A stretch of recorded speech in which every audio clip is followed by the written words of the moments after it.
who handed Roberto Duran his first loss. That alone should have carved his name into stone. But boxing's a cruel mistress. One night of glory doesn't buy you forever. That punch, that moment, it echoed through his career like a ghost he could never outrun. He never lived up to it again. What followed was a slow fall: cocaine, heroin, needles in the dark, and all the lies it takes to keep a life like that propped up. This wasn't just the rise and fall of a fighter.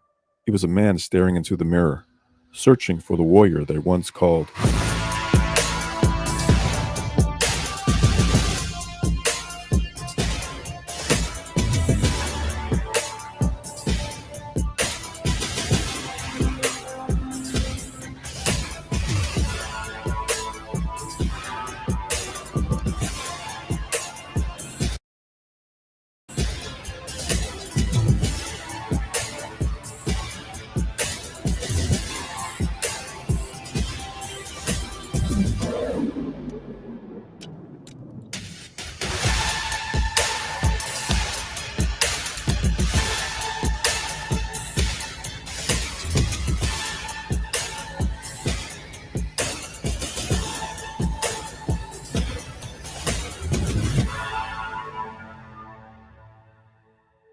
Esteban de Jesus was born on August 2nd, 1951, in Carolina, Puerto Rico, to Fidela Rivera and Jose de Jesus, a carpenter.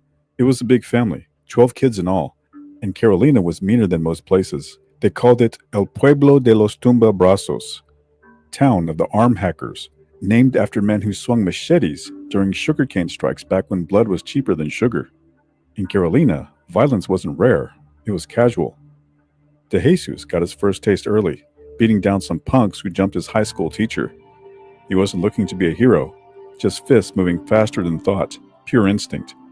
He went to Julio Coronado High School, where he met his wife, Nellie. They married at 18, but school was just a place to kill daylight. He had mouths to help feed, which meant bouncing between odd jobs: garage work, barbershops, metal yards, anything that paid. Boxing wasn't his first choice, but two friends, both amateur fighters, kept pushing him, urging him to try his luck. At 17, De Jesus stepped through the ropes. The amateurs came first. 28 wins, 5 losses. The victories didn't mean much at first, only the weed afterward. One afternoon, fighting in an exhibition at some forgotten park, Gregorio Benitez saw him. "I could see he had something special," Gregorio said. "I asked him if he'd come with me and turn professional." Hungry for cash and the women that came with it, De Jesus started training under Gregorio's hard hand. The old man laid down his law: no girls, no distractions. Nobody listened, least of all De Jesus. Esteban took a shot at the national AAU tournament, but lost in the quarterfinals. He turned pro 2 weeks shy of his 18th birthday. Still raw, still dangerous. 15 fights without a loss, knocking around Puerto Rico like he owned every ring he stepped into. Then he traveled, hit Venezuela to face Antonio Gomez, a future featherweight champ. De Jesus won at least 7 of the 10 rounds. Every neutral observer had him ahead, but the hometown judges stole it. He learned one of boxing's cruelest lessons early. Fairness was a sucker's dream. Back home, he snatched the Puerto Rican lightweight title from Josue Marquez. In April of 1972, De Jesus made his American debut, knocking George Foster senseless in 8 rounds. People started paying attention. 5 more fights, 5 more wins. 2 under the bright lights of New York. The whispers got louder. Boricua born, bred on pain and burning to break through. Both manager Gregorio Benitez and matchmaker Teddy Brenner smelled blood and money, so they threw him in with Roberto Duran, the savage lightweight king, undefeated at 31-0. Duran's belt wasn't on the line, just machismo and pride. Training turned into hell. Nobody wanted to spar De Jesus. No one tough enough, no one willing to bleed and hit back. "Just when I feel good," De Jesus said. "After I hurt one of them, I have to stop. That doesn't help me. I want a couple of guys who will punch back after they are hurt." That's what Duran will do. Gregorio wanted De Jesus to spar with the legendary Emil Griffith, but matchmaker Teddy Brenner wouldn't allow it, said Griffith was too big. So Gregorio went one step further. He brought in heavyweights, monsters with sledgehammer fists, forced De Jesus to dance close, slip punches, breathe the fire of danger every second. De Jesus walked into Madison Square Garden a 3-1 underdog. The gamblers gave him no shot, but scattered in the smoke-choked crowd of 9,000 were enough Puerto Ricans ready to scream De Jesus into victory. They came out slow, cautious, 2 animals sizing each other up, circling, feinting, testing the waters, trying to find a glitch in the other's rhythm. the flaw in the machine. Just when it looked like the storm was miles away, DeJesus dipped his shoulder and fired a hook. A left hook so fast, so sudden, you almost couldn't see it.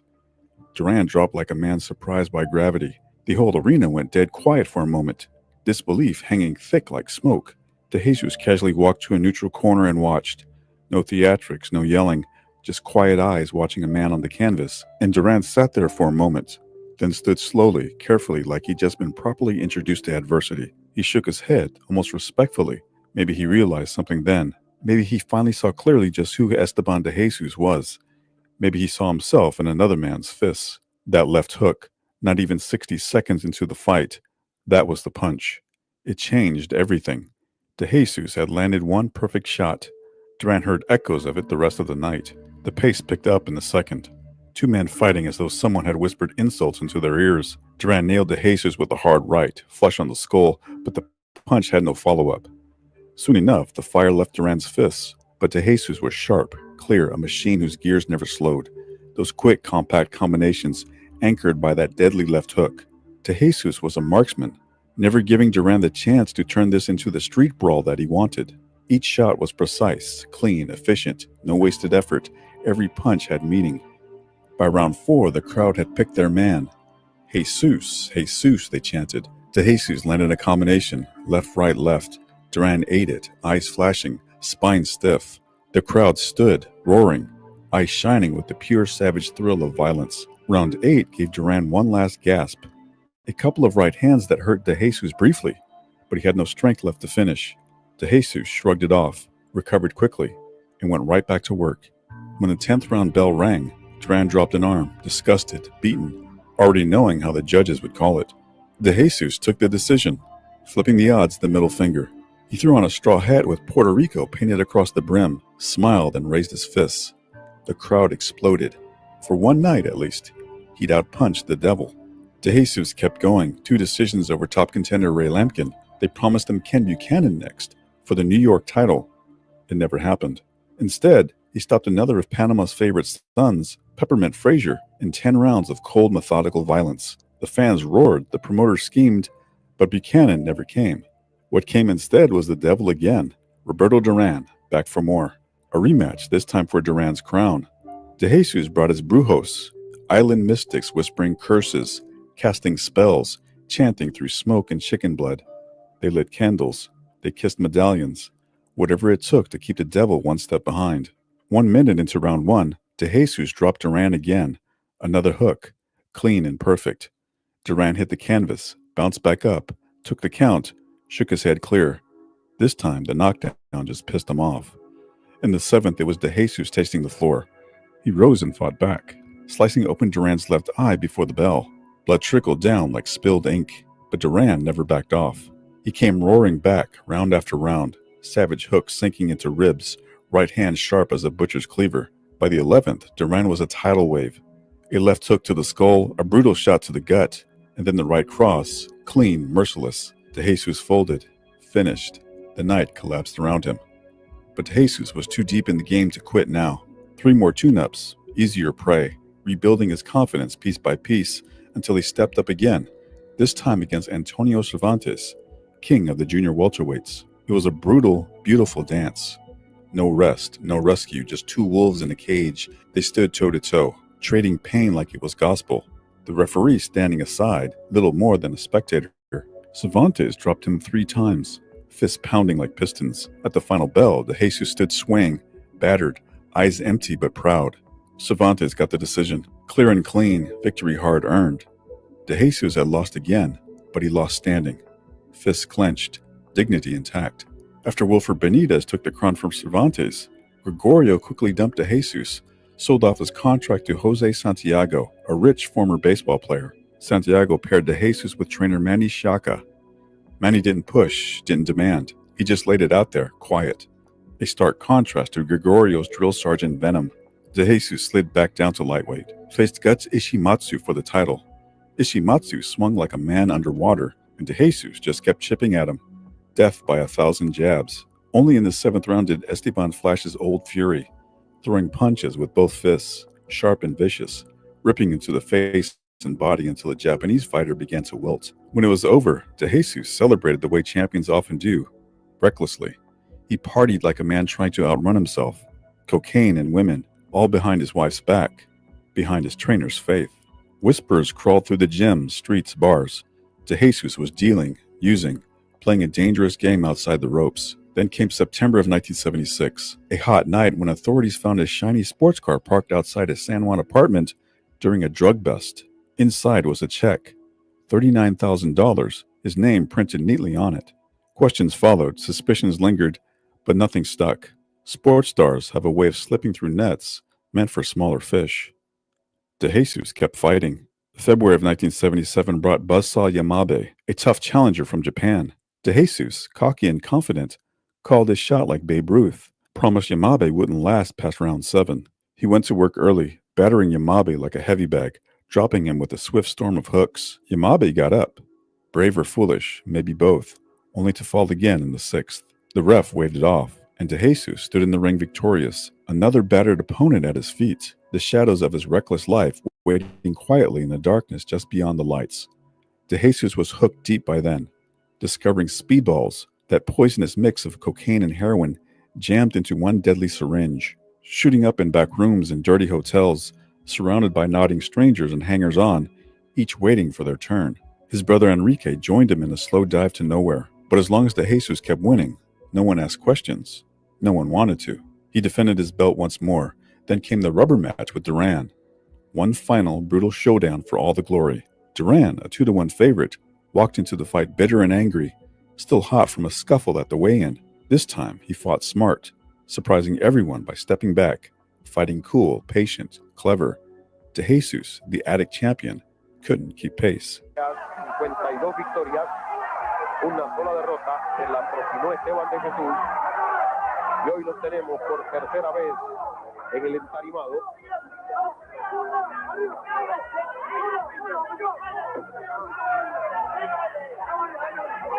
Buena esa mano de Durán, cayó. Le están contando la cuenta de 8 segundos. Esteban puede caer todas las veces que quiera. Se reanuda el combate luego de una cuenta de protección. Ahí va Durán con una derecha, el uppercut, la izquierda y la derecha por Durán. Está en malas condiciones el boricua y no se defiende. Lo va a matar, por favor. Ese hombre no puede continuar y no va a seguir. Se acabó la pelea. Noqueó Roberto Durán. Se metieron sus esquinas.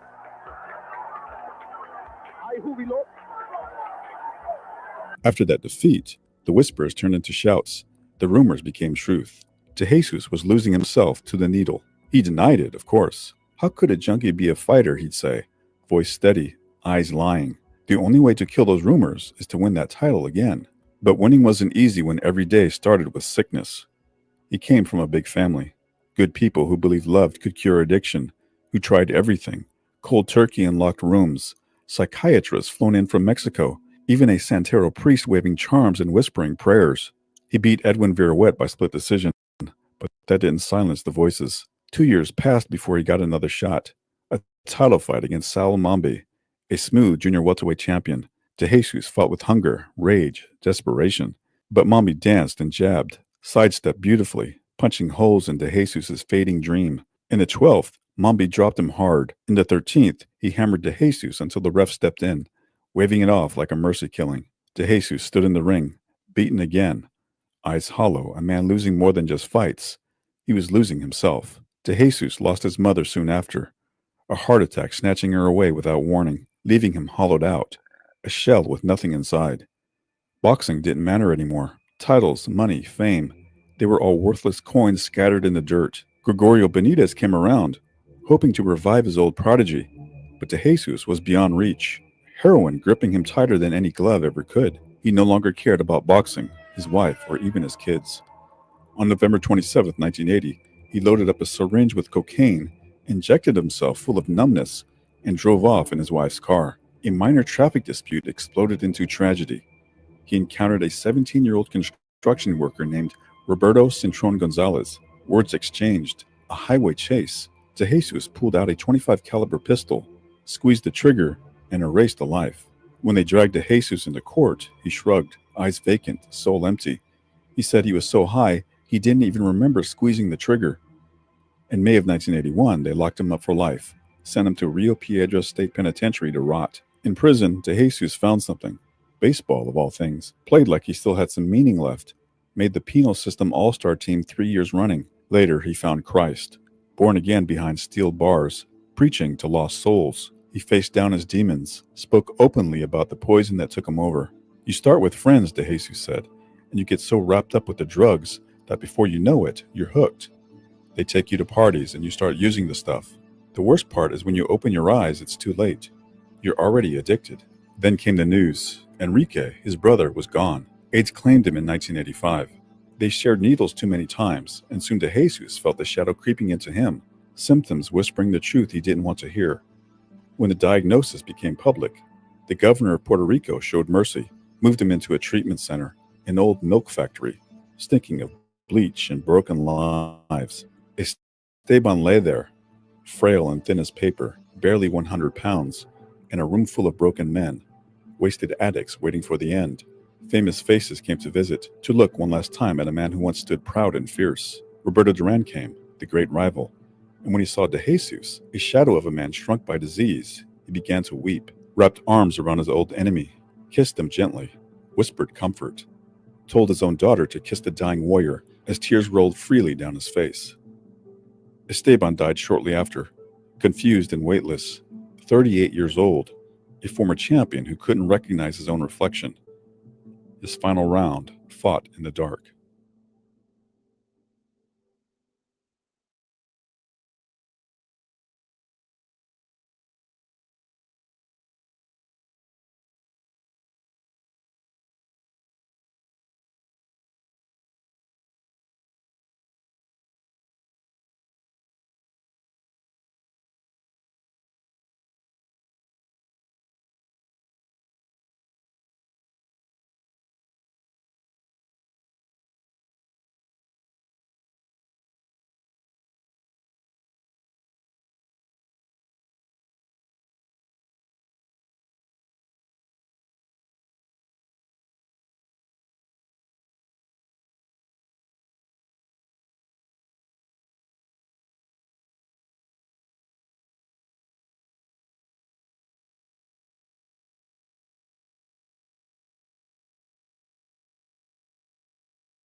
U utrkama nije toliko važan prvi zaveslaj. Važan je onaj s kojim ulazite u cilj. To najbolje znaju naša braća Sinković. Pojačali smo tempo i donosimo vam Apple Pay. Od sada sva plaćanja obavljate putem svog pametnog telefona. Jer napokon imamo Apple Pay. OTP banka. Može i drugačije.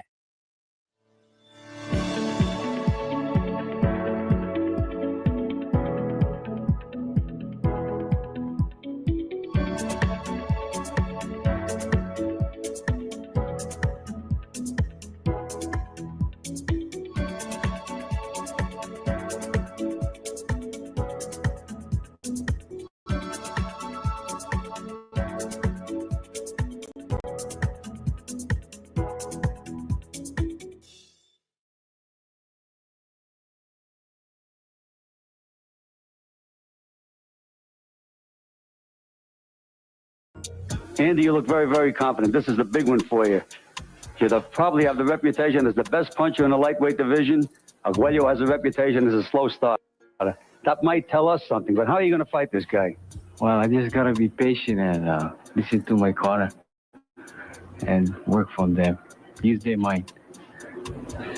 I want to say aloha to the boys in Hawaii. No fireworks, no big fireworks in that first round? Jim Murray wrote that the story had everything. The mob, the would-be fixed fights, the title, the betrayal, the heartbreak, the fight game in all its glory. It wrote itself. If you ever seen a Warner Brothers fight movie from the 1940s, you know all you need to know about the life and times of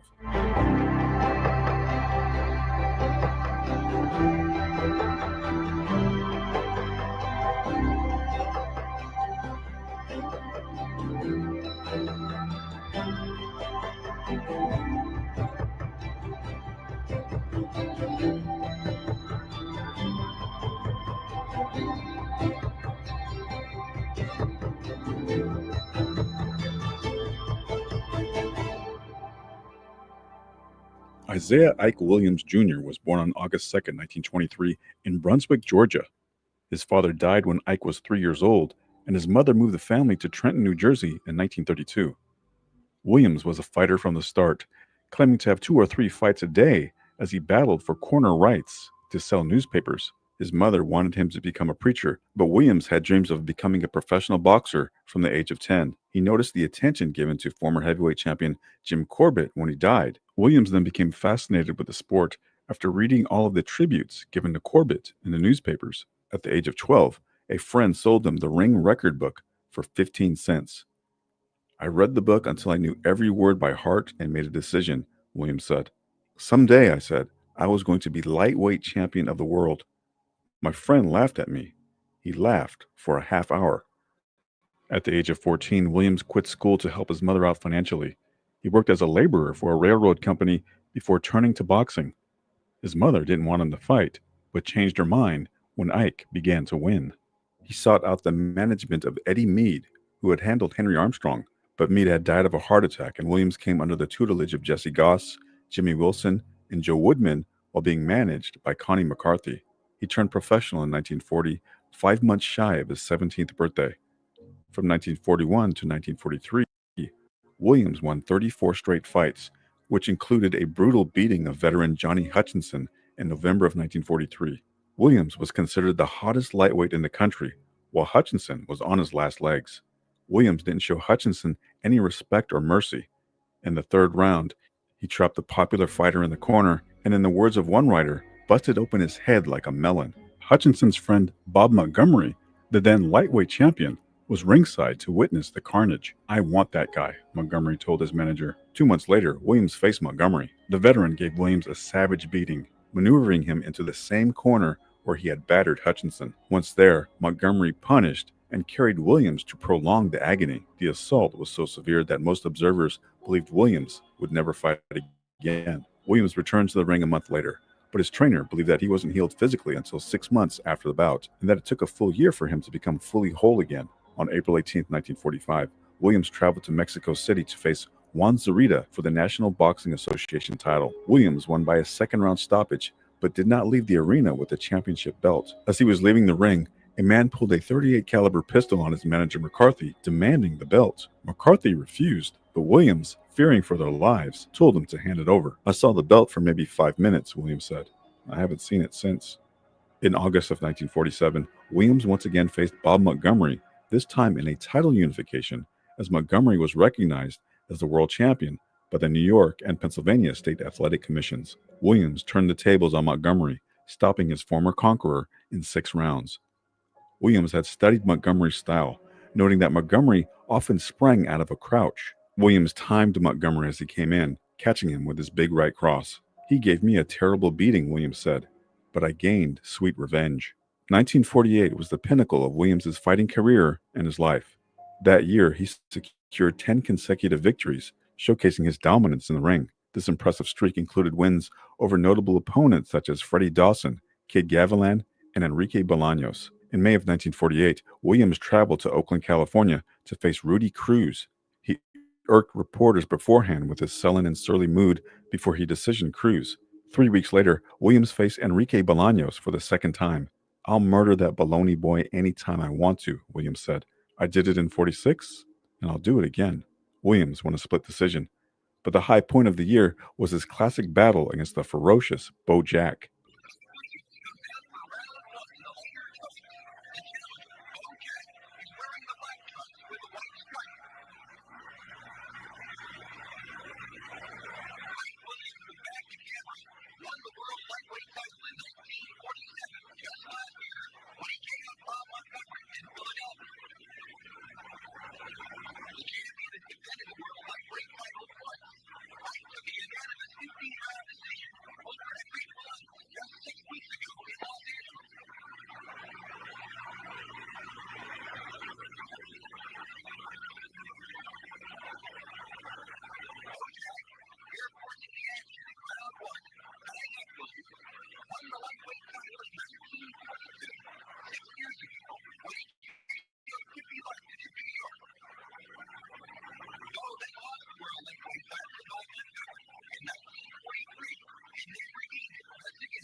Williams was voted as the Fighter of the Year. Now earning sizable purses, he invested in real estate and offered two $350 scholarships to athletes at Trenton Central High School. He became friendly with celebrities like Mickey Rooney, Lou Costello, and Nat King Cole.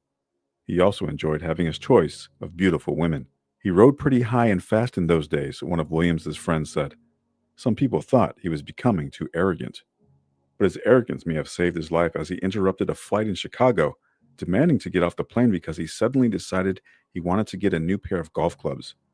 The plane later crashed in Pennsylvania, killing all 43 people aboard. Outside of the ring, Williams had grown tired of his manager McCarthy. Known for his 24/7 alcoholism, McCarthy's idea of breakfast was gin in his orange juice. He had shown up drunk for Williams's match with Montgomery and could not even make it into the ring. Williams fired McCarthy and declared that he was now his own manager, but McCarthy blackballed him, getting the Boxing Guild on his side. He made sure that no other manager or promoter worked with Williams. I couldn't get a fight anywhere in the country, Williams said. I couldn't even get a sparring partner. Williams approached Sugar Ray Robinson, Jake LaMotta, and Willie Pep about the prospect of forming a fighters union, but was rejected by all three. I don't guess they were afraid, Williams said, but I suppose they just didn't want to get involved. They were all doing all right, so I guess they couldn't see any sense in looking for trouble. Former featherweight champion Chalky Wright introduced Williams to mobster Frankie Carbo, who then brought him to his lieutenant, Blinky Palermo.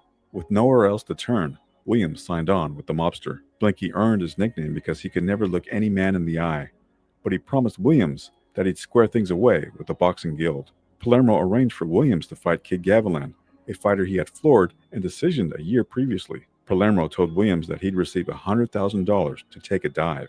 Williams refused, but later wished that he hadn't. Gavilan was awarded the decision in a fight that Williams insisted he had won. I lost the fight and the bribe money, Williams said years after. In January of 1951, Williams faced Jose Maria Gatica of Argentina. Argentine dictator Juan Perón had been using Gatica for publicity in 1950, and the demand from South America grew strong for Williams to make a title defense against the Argentine. Williams' manager agreed to face Gatica in a non-title fight with the understanding that if Gatica put up a good fight, he'd get a title shot in a rematch. The fight has started like a veritable war. Williams in the white trunks and Gatica have been throwing leather at each other from the opening bell.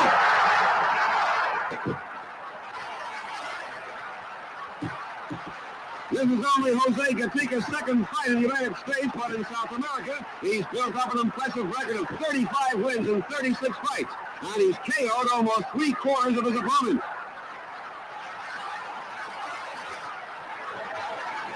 The two fighters continue to mix it up. This pace cannot continue for 15 rounds.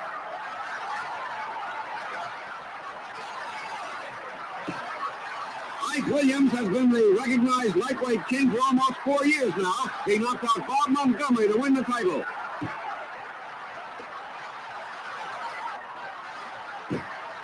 Williams has defended his title 5 times, but he's also fought 39 title bouts. Altogether, a very active fighter. The champion gives him a perfect left hook and Gatica is down. He's up again, but looks unsteady. But he wants to continue fighting. Williams lands another left. The referee's yelling out the count. Gatica's up at 6, and the referee wipes the rosin from his glove. That's it. That combination of 4 punches was perfectly timed. Gatica has to take his time getting to his feet. Ike Williams scored a smashing first-round knockout. Perón had given Gatica a job at the New York City Argentine consulate. After the defeat, Gatica was summoned back to Buenos Aires, and Perón relieved him of his job at the New York City consulate. Williams struggled to make the 135-pound weight limit, often moving up to face welterweights and sometimes losing in non-title bouts. Pressure mounted for him to make a long overdue title defense of his crown, and a fight was arranged against a club fighter named Jimmy Carter. The National Boxing Association complained that Williams was avoiding rightful challengers by fighting someone so low in the rankings. Williams dropped over 21 pounds less than a month before the fight, and later claimed to have had an injured shoulder. Nonetheless, he entered the ring as a 2-1 favorite. Only 3,600 people attended the fight, not expecting much from the relatively unknown Carter. Williams dominated in rounds 2 and 4, but Carter started applying pressure. A long right hand in the 5th round sent Williams to the canvas, signaling the beginning of the end. Carter continued to pummel Williams, knocking him through the ropes and into the press section. Reporters pushed him back into the ring, and the fight was stopped. Carter pulled off the upset of the year. "I lost more than my title," Williams said. "That's when I lost everything I had, my ability to stay in the big money bracket, my prestige, and most of my friends." Manager Blinky Palermo dumped him. Losses to Gil Turner and Carmen Basilio accelerated his decline, and Williams later admitted to taking a dive against Chuck Davey for $10,000. By June of 1953, Williams was a mere shadow of the fighter he once was. He endured a merciless beating against Georgie Johnson for 7 rounds before the referee took pity on him and stopped the fight. One writer described Williams as a shuffling, bumbling ex-champion. Williams continued to fight, traveling to Indiana, Cuba, and later concluding his career by defeating his old foe Bo Jack in Georgia. But his performances were so poor that no athletic commission would give him a license to fight. Williams was forced to retire. In 1956, Williams received a 6-month suspended sentence on charges that he punched and kicked his estranged wife during an argument. Virginia Williams filed the complaint in January of 1956 and later filed for divorce. Williams was then ordered to provide support for their 3 children. "After the Cadillac was gone," Williams said, "after the money and glamour were gone, the girl left too." In 1958, Williams came home from a night of gambling to find his daughter Barbara ill and running a high fever. He bought her a box of cough drops, then went off to indulge in more gambling. The hospital called the next day to inform him that his daughter was in intensive care. By the time Williams got to the hospital, she was dead. "They said it was pneumonia," Williams said. "People don't die of pneumonia today. She died of neglect. I have to live with that." In 1960, Williams testified before Senator Estes Kavaver's subcommittee during its investigation on the International Boxing Club's stranglehold on the sport. Williams revealed that he refused a total of $230,000 in bribes. The fights in question were Just Fontaine in May of 1947, Kid Gavilan in January of 1949, Freddie Dawson in December of 1949, and Jimmy Carter in May of 1951. Williams maintained that his efforts in all of the fights were legitimate, but he regretted not taking the money in retrospect. He was now employed as a guard at a state reformatory where he earned $37 a week. Now living in a $11 a week room at the YMCA, Williams had lost his fortune through failed investment schemes and gambling. "I was like so many other boxers," Williams said. "I managed my affairs badly." Williams claimed that while Blinky Palermo, quote, "stole everything from me but my eye," he still had about $300,000 in investments by the time he left the ring. "But it was all in investments," Williams said, "none of it in cash. I listened to bad advice and gradually lost everything."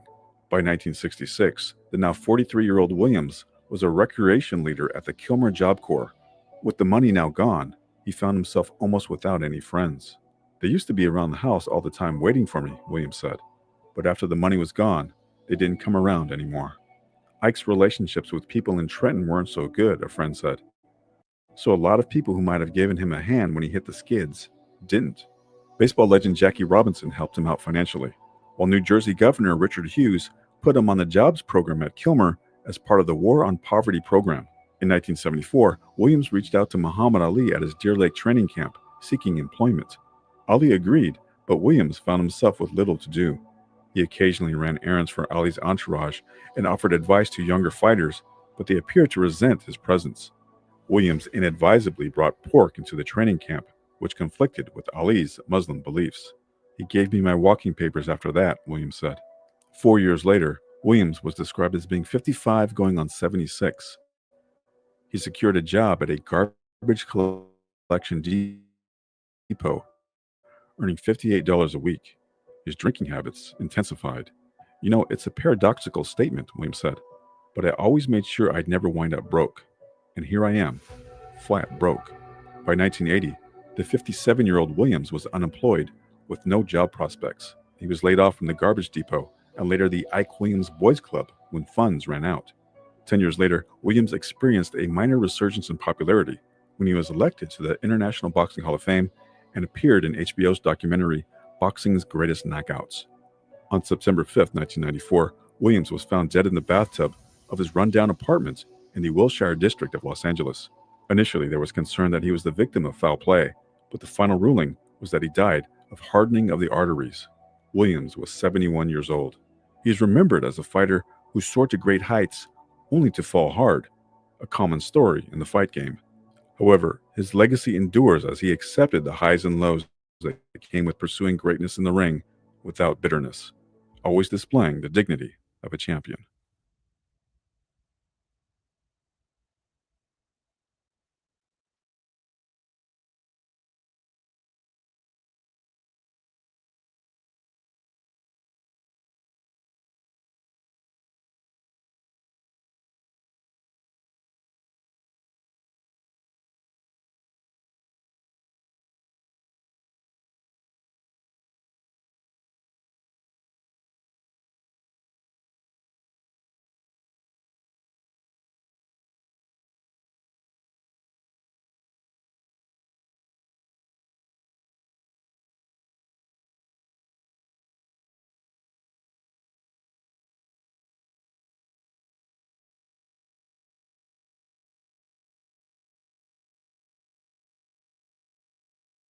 Champion, undisputed cruiserweight champion, undisputed heavyweight champion, undisputed heavyweight champion again, and all without losing a single fight.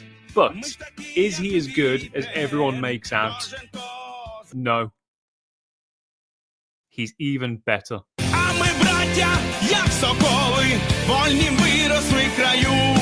Hello everyone and welcome back to the channel. If you've not been here before, I go through the records of some of the best boxers in the world and decide who has the best resume.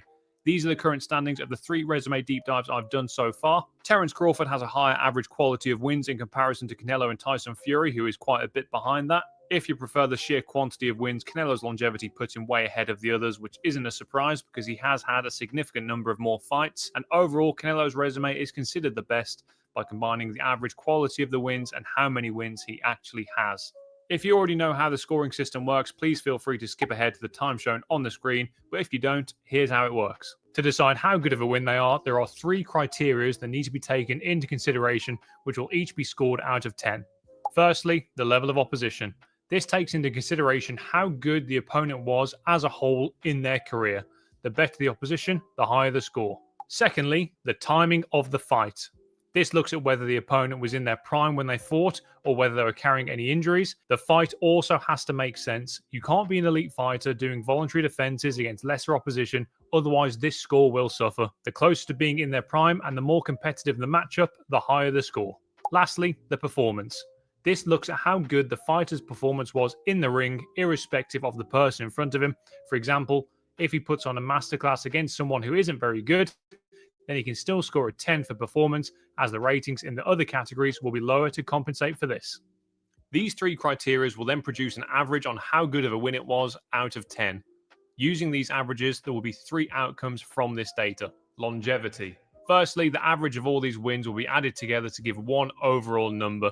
This can act as a benchmark for future resume videos as a comparator for other fighters' resumes. This leans heavily on longevity, as the more notable fights someone has, the higher this number is likely to be. Consistency. The second outcome will be the average score of all the wins, which leans more towards the consistency and standard of opposition, so padded records will suffer here. Overall. Thirdly, this will take into consideration both longevity and consistency by multiplying these 2 numbers together to give one big overall number. This will create a fair balance between fighters that have fought for a long time, like George Foreman, compared to someone that has chosen quality over quantity, like Alexander Usyk. Today, we will be going through Alexander Usyk's last 15 fights, which will be from his most recent fight on the weekend against Daniel Dubois, all the way back to his bout against Krzysztof Glowacki back in September of 2016. The reason we're not including any fights before that is because they were all somewhat kind of nothing fights, and Usyk's career really took off in that Glowacki fight. And if all of those fights were erased, it wouldn't change our outlook on Usyk's career. Without further ado, let's get into it. Starting with the Dubois rematch from the other night. Now, I can only base Dubois' rating off of what he has currently achieved. So this number can obviously fluctuate in the future because in the grand scheme of the heavyweight division, he is really just getting started. A lot of people may have got a bit carried away after that AJ win, which definitely pushed the perception of Dubois being some sort of like giant slayer now. He's had some good wins in fairness, but I do think he was actually right to pull out of that Parker fight because based on his performance the other day, I think he probably would have lost. I think he's still a bit behind being one of the top guys in the division, so I'm going to give Dubois a 7.5 for level. Dubois was obviously in the form of his life going into this fight, and they were fighting to be the undisputed heavyweight champion, so what more motivation do you need? The vast majority of the British media believed Dubois was going to win, so the timing of this fight can definitely get a 10. Now, there were speculations that Usyk was going to become an old man overnight, which was just complete nonsense to me because, as the saying goes, you're only as good as your last fight. And I think that Fury performance, the rematch with Fury, was one of the best of his entire career. I haven't seen Usyk look this comfortable in a fight since his first fight at heavyweight against Chaz Witherspoon. It really was just that easy for him. He didn't even need to go through the gears to stop Dubois. He used Dubois' own recklessness to his advantage to get the initial knockdown, which looked fairly innocuous in truth. I'm not sure how it knocked him down, but that final punch was perfection. It was essentially a kind of pull, counter, looping backhand, which he's named Ivan or Ivan or something like that. He said in the press conference. I don't know. He's absolutely mental, and I love it. And he already landed that backhand about 4 or 5 times in the fight, but this one was absolutely dynamite, pardon the pun. The judgment of distance was perfect, as it always is. In truth, I thought Dubois was really quite disappointing, but Usyk was also just that good. The performance absolutely gets a 10. This gives an average of 9.16 out of 10. My most recent resume deep dive was on Tyson Fury, and the general consensus based on the results is that his resume is overall pretty poor. With that being said, though, I do think he is a good boxer and obviously one of the best of this current generation, but obviously is a level below Usyk, who I rated 10, so Fury can get a level rating of 9. The timing of this fight obviously makes sense. It was a contractual rematch clause, 2 of the best in the division fighting each other for what should have been undisputed, but the IBF are petulant children, so that was all messed up. There is an argument to be made that this could be considered an easier fight for Usyk because he won the first fight, but for whatever reason, so many boxing experts were predicting that Fury was going to get the win in the rematch, which I personally found quite strange. Anyway, for me, this timing definitely gets a 10. This was a much more comfortable win for Usyk than the first fight was never in any danger, barely got hit, targeted the body well, and looked as sharp as he ever has. He didn't allow Fury to execute his game plan and force him onto the back foot. Obviously, Fury won a few rounds, but it wasn't really close. But to be a 10 out of 10 performance, it needs to be faultless, which it wasn't, but it was still exceptional. So I'll give it a 9. This gives an average of 9.33 out of 10.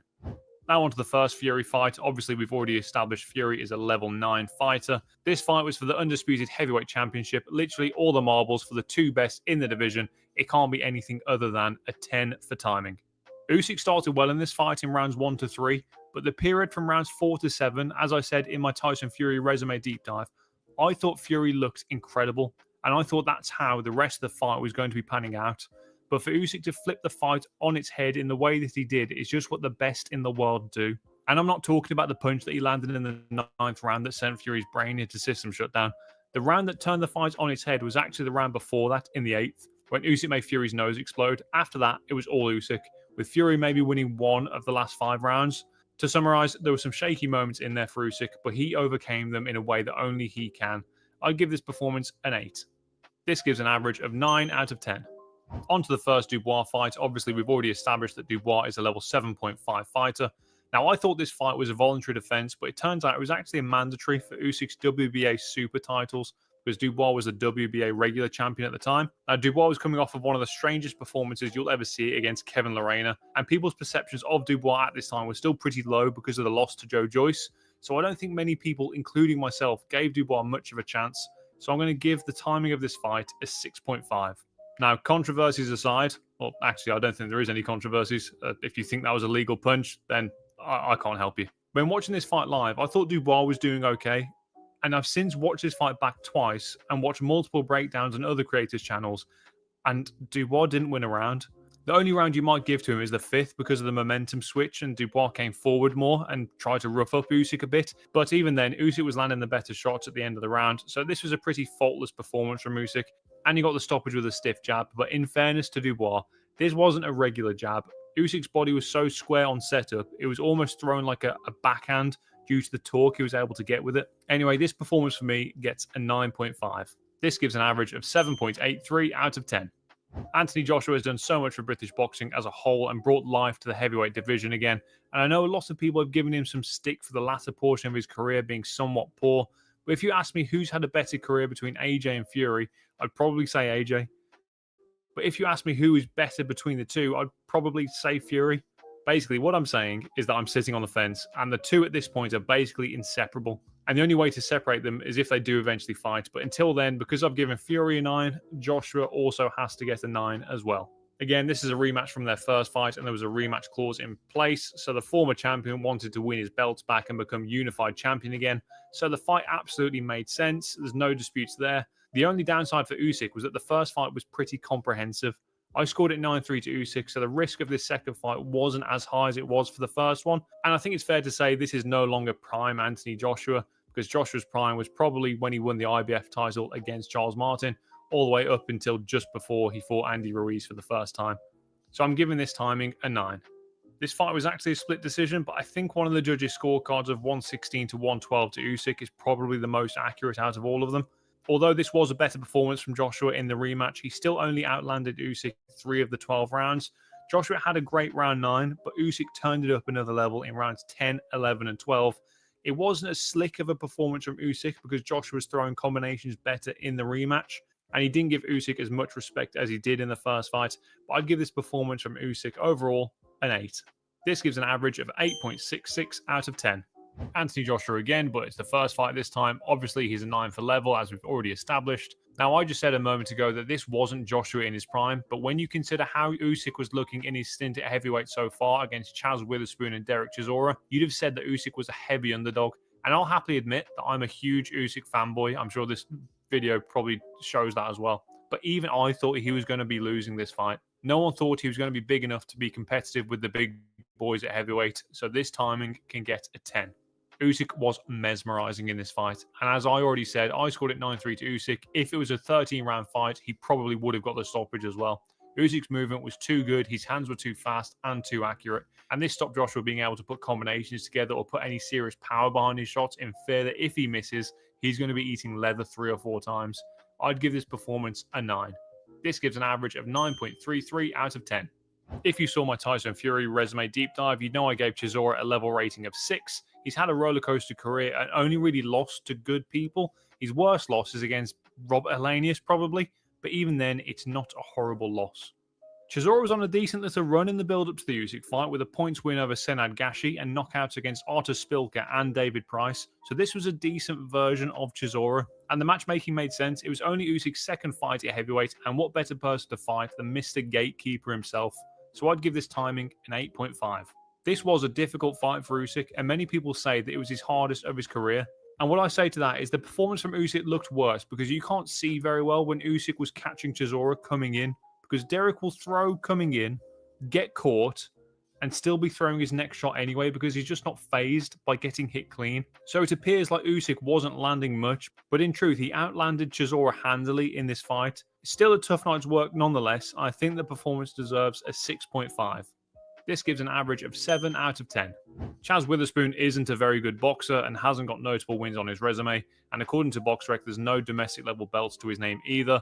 The record of 38-4 is ridiculously deceiving. I'd give Witherspoon a 3.5 for level. This was Usyk's first fight at heavyweight, so he was always going to choose an easy opponent. But if I'm being critical, he should have chosen someone a bit harder, or at least someone that used to be a big name. And I'm not going to even pretend like I can figure out when Chaz Witherspoon's prime was, but considering he retired directly after this fight, this wasn't it. I'd give the timing a 5.5. Usyk started slow and was just feeling out Witherspoon for the first couple of rounds, and then went through the gears and outworked him until he quit on his stool at the end of the 7th round. A decent performance all in all for Usyk's first fight at heavyweight, but nothing that made you think he was going to do what he's done to the rest of the division. So he can have a 7.5 for performance. This gives an average of 5.5 out of 10. Tony Bellew was a world champion and European champion at cruiserweight and obviously had those heavyweight fights against David Haye, which don't really impact how people rate him. A solid fighter on his day who had notable wins in 3 weight classes. I think he deserves a 7.5 for level. Bellew hadn't lost for 5 years at the time of this fight, and he was actually undefeated at cruiserweight too. because his last loss was against Adonis Stevenson at light heavyweight. So I definitely think cruiserweight was his best weight class. But he had just recently put on an extra 10 to 15 pounds for the David Haye fights at heavyweight. So that could have been a bit of a detriment to how good he was going to be in this Usyk fight. This was a voluntary fight too, but there really wasn't anyone else left in the division for Usyk to fight because he already became undisputed. He already beat everyone. So this was a fight that somewhat makes sense as Bellew was probably the next best opponent. So I'd give the timing an 8.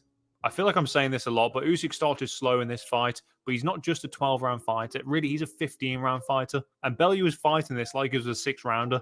So, of course, Bellew was going to look better because he was fighting at a pace that he just couldn't sustain. Paulie Malignaggi said this on commentary, which was perfect because the British commentary team were just getting a bit too excited. He said, just because someone is doing better than you thought they would doesn't mean they're winning, which really just completely silenced them. Usyk obviously went through the gears, turned up the pace, and then delivered one of the most satisfying knockouts you'll ever see, with Eddie Hearn on the verge of tears at the ring apron. I'd say this performance is somewhere in between the two Joshua fights, so I'll give it an 8.5. This gives an average of 8 out of 10. Murat Gassiev was a beast at cruiserweight, won the IBF and WBA world titles. Obviously, his run at heavyweight has been underwhelming, so this is a minor factor to my rating, which is an 8 for level. This fight was the final of the World Boxing Super Series, so it was a tournament format. They were literally the finalists, both undefeated, both putting 2 belts on the line, fighting for undisputed. This is the definition of a 10 for timing. This was a complete masterclass from Usyk, a complete shutout. This is the best I've seen his footwork in his entire career, and it just got better as the rounds went on. He landed 47 punches in round 12 alone, a truly special performance that deserves a 10. This gives an average of 9.33 out of 10. Mairis Briedis was so unfortunate to be in an era with Alexander Usyk and then in an era with Jai Opetaia, because otherwise he would have dominated the cruiserweight division for his entire career. He is just that good. He won 3 of the 4 major belts, the WBC, WBO, and IBF, and I think he definitely deserves a level rating of 9. Again, this was in the World Boxing Super Series. This was the semi-final. The best fight in the best. Briedis was undefeated at the time and the current WBC champion. Similarly to Gassiev, this fight definitely deserves a 10 for timing. Now, this is definitely the hardest fight of Usyk's career, in my opinion. He did the usual tactic of starting slow, and Briedis was starting extremely fast. And I think Usyk expected Briedis to slow down in the latter half, but he just didn't seem to gas out in the slightest. So when Usyk let Briedis get a little bit of a lead, he had to fight tooth and nail to claw the fight back. They were both so evenly matched. I could score it 7-5 to Usyk or maybe a draw. Definitely not a typical Usyk performance. I'd give it a 5.5. This gives an average of 8.16 out of 10. Marco Huck was the IBO World Cruiserweight Champion and WBO World Cruiserweight Champion. He had a grand total of 13 world title defenses. The only downside is that when he fought the best of the best at cruiserweight like Usyk, Briedis, and Glowacki, he came up short, so he can get an 8 for level. This was the quarterfinal of the World Boxing Super Series, so again, the best fight and the best in this 8-man tournament. And just to add some context, because Usyk had a world title at the time, he got to choose one of the 4 boxers that didn't have a world title. And although choosing your opponent could be seen as making the timing of the fight a little bit easier because you could choose the worst opponent, he could have chosen someone like Dmitry Kudryashov or Mike Perez. Huck was coming off a very competitive loss against Mairis Briedis, which obviously there's no shame in, but I think his prime was probably a couple years before this, so the timing can get an 8.5. This was an excellent boxing match. Huck definitely came to fight, but this was one of the best defensive displays I've seen from Usyk.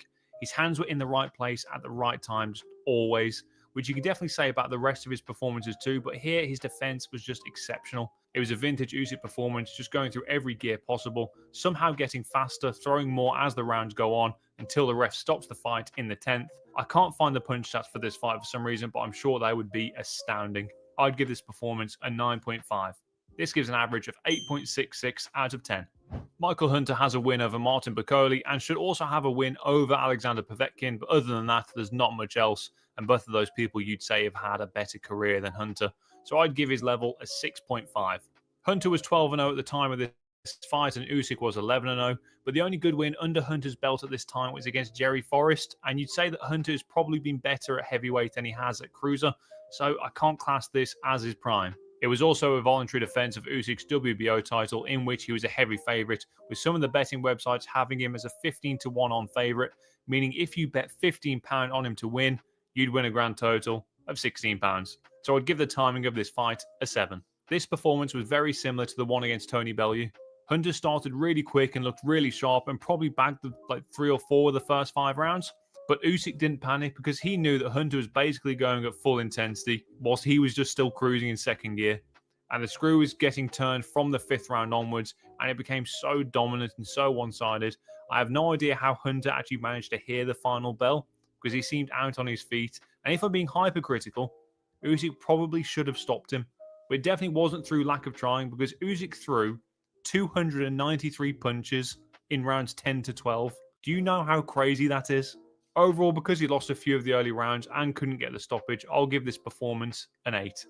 This gives an average of 7.16 out of 10.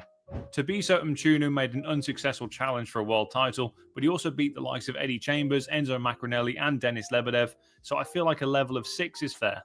This was a voluntary defense of Usyk's WBO belt, which he won the fight prior, and it was Usyk's first fight on HBO, so they wanted an easy fight to make him look good.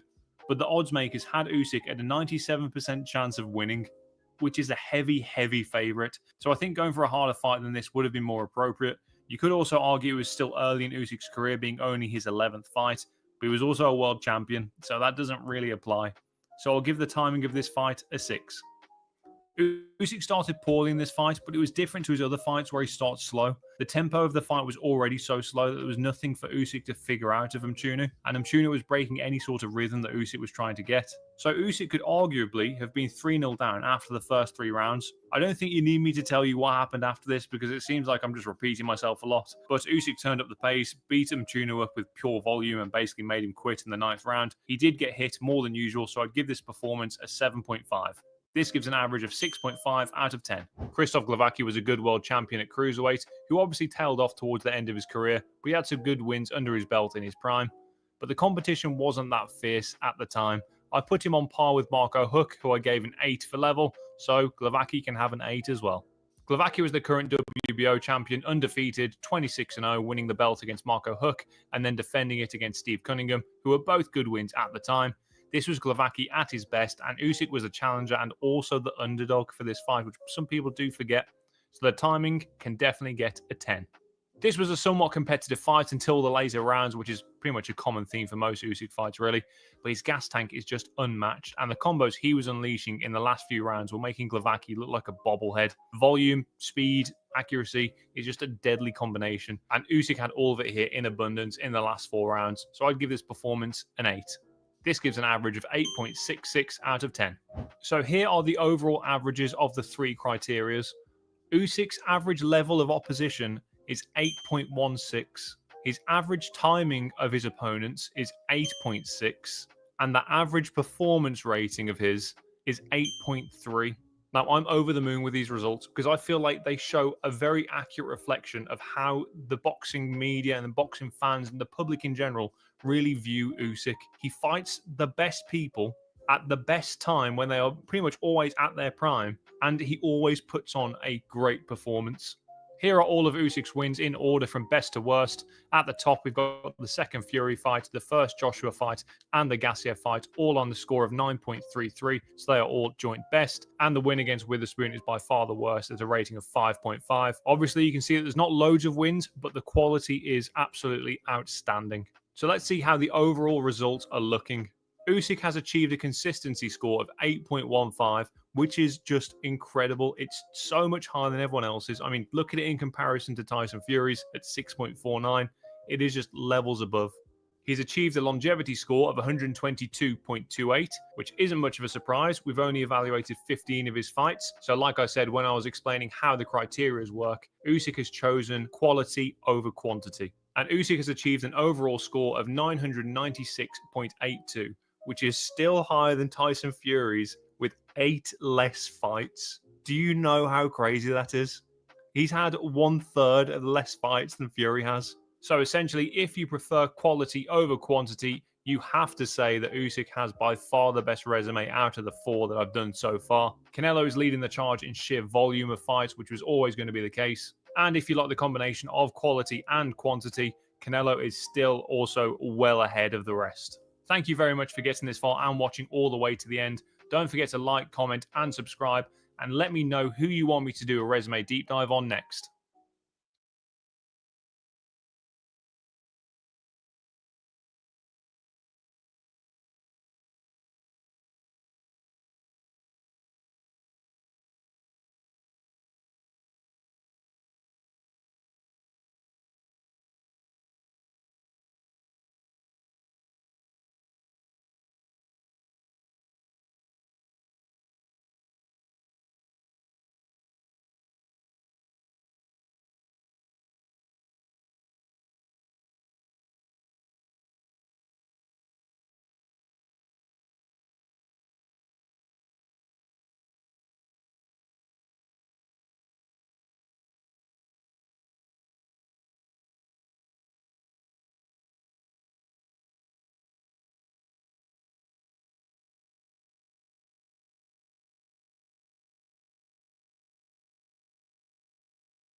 Hello.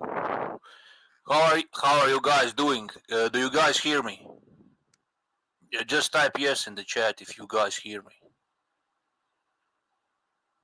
I'm not sure if my audio is working. If you guys hear me, just type yes. Oh, okay.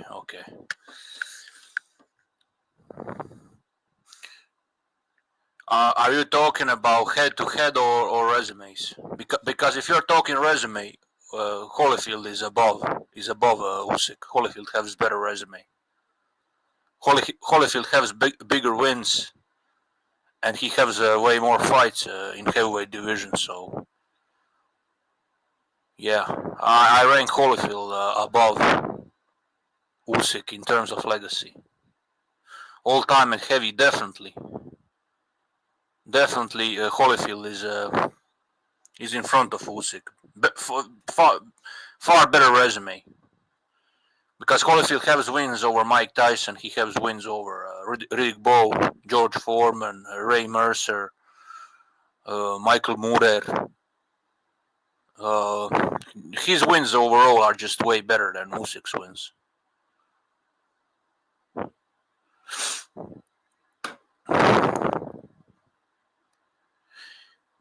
That one is good, bro.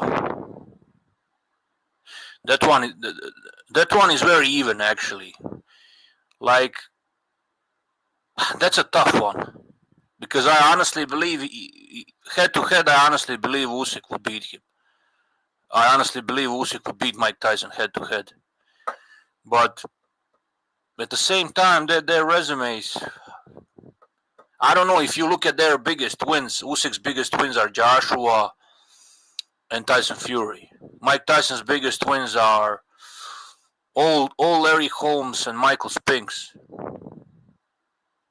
So those are his two biggest wins at heavyweight division. Maybe I don't know, bro. They're about equal, to be honest. The only difference is Mike Tyson had way more fights in heavyweight division. That's the only difference. So I don't have anything against people that have Mike Tyson in front of Usyk purely because Mike Tyson had way more fights in heavyweight division. But their biggest victories are about equal, to be honest. There is not much difference in old Larry Holmes and Michael Spinks, and then Tyson Fury and Joshua. It's pretty much equal. It's pretty much equal, to be honest.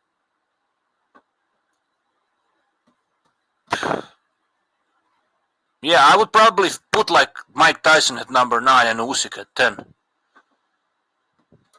That's how, But I think he can surpass Mike Tyson. Depends what he does in the future. Let's say if he wins against Kabayel and wins against Parker, and then beats Moses Itauma or any of those contenders, I believe he can surpass Mike Tyson. Honestly, I don't think he will ever. I don't think he will ever surpass Holyfield. Holyfield's resume is just way better. Because Holyfield fought in the golden age. The 90s were the heavyweights' golden age. Only 70s are comparable to 90s. Other eras don't even come close. Will he be around for that long, though? Can't see him fight more than 2 times, and even then I feel like it will be one more. Yeah, I see what you're saying. I mean, for me, he's a top 10 already. For me, Usyk is a top 10 heavyweights of all times. I don't care what these nostalgia freaks will say. But at the same time, it also depends what is he gonna do in the future. If he beats those guys I just mentioned, if he beats them in the future, he will maybe. I can even rank him maybe even higher than now. Maybe even higher than now, bro. So I think we need to be patient and see what will he do in the future. But so far, for me, he's top 10. He's top 10 for me. He's not top 5. He's not top 5. He's not better than Ali. He doesn't have better resume than Ali. Some of these people are insane. Some of these fanboys. And I'm a big Usyk fan, but some of these fanboys are delusional, like comparing Usyk to Muhammad Ali. Come on. Their resumes are not even comparable.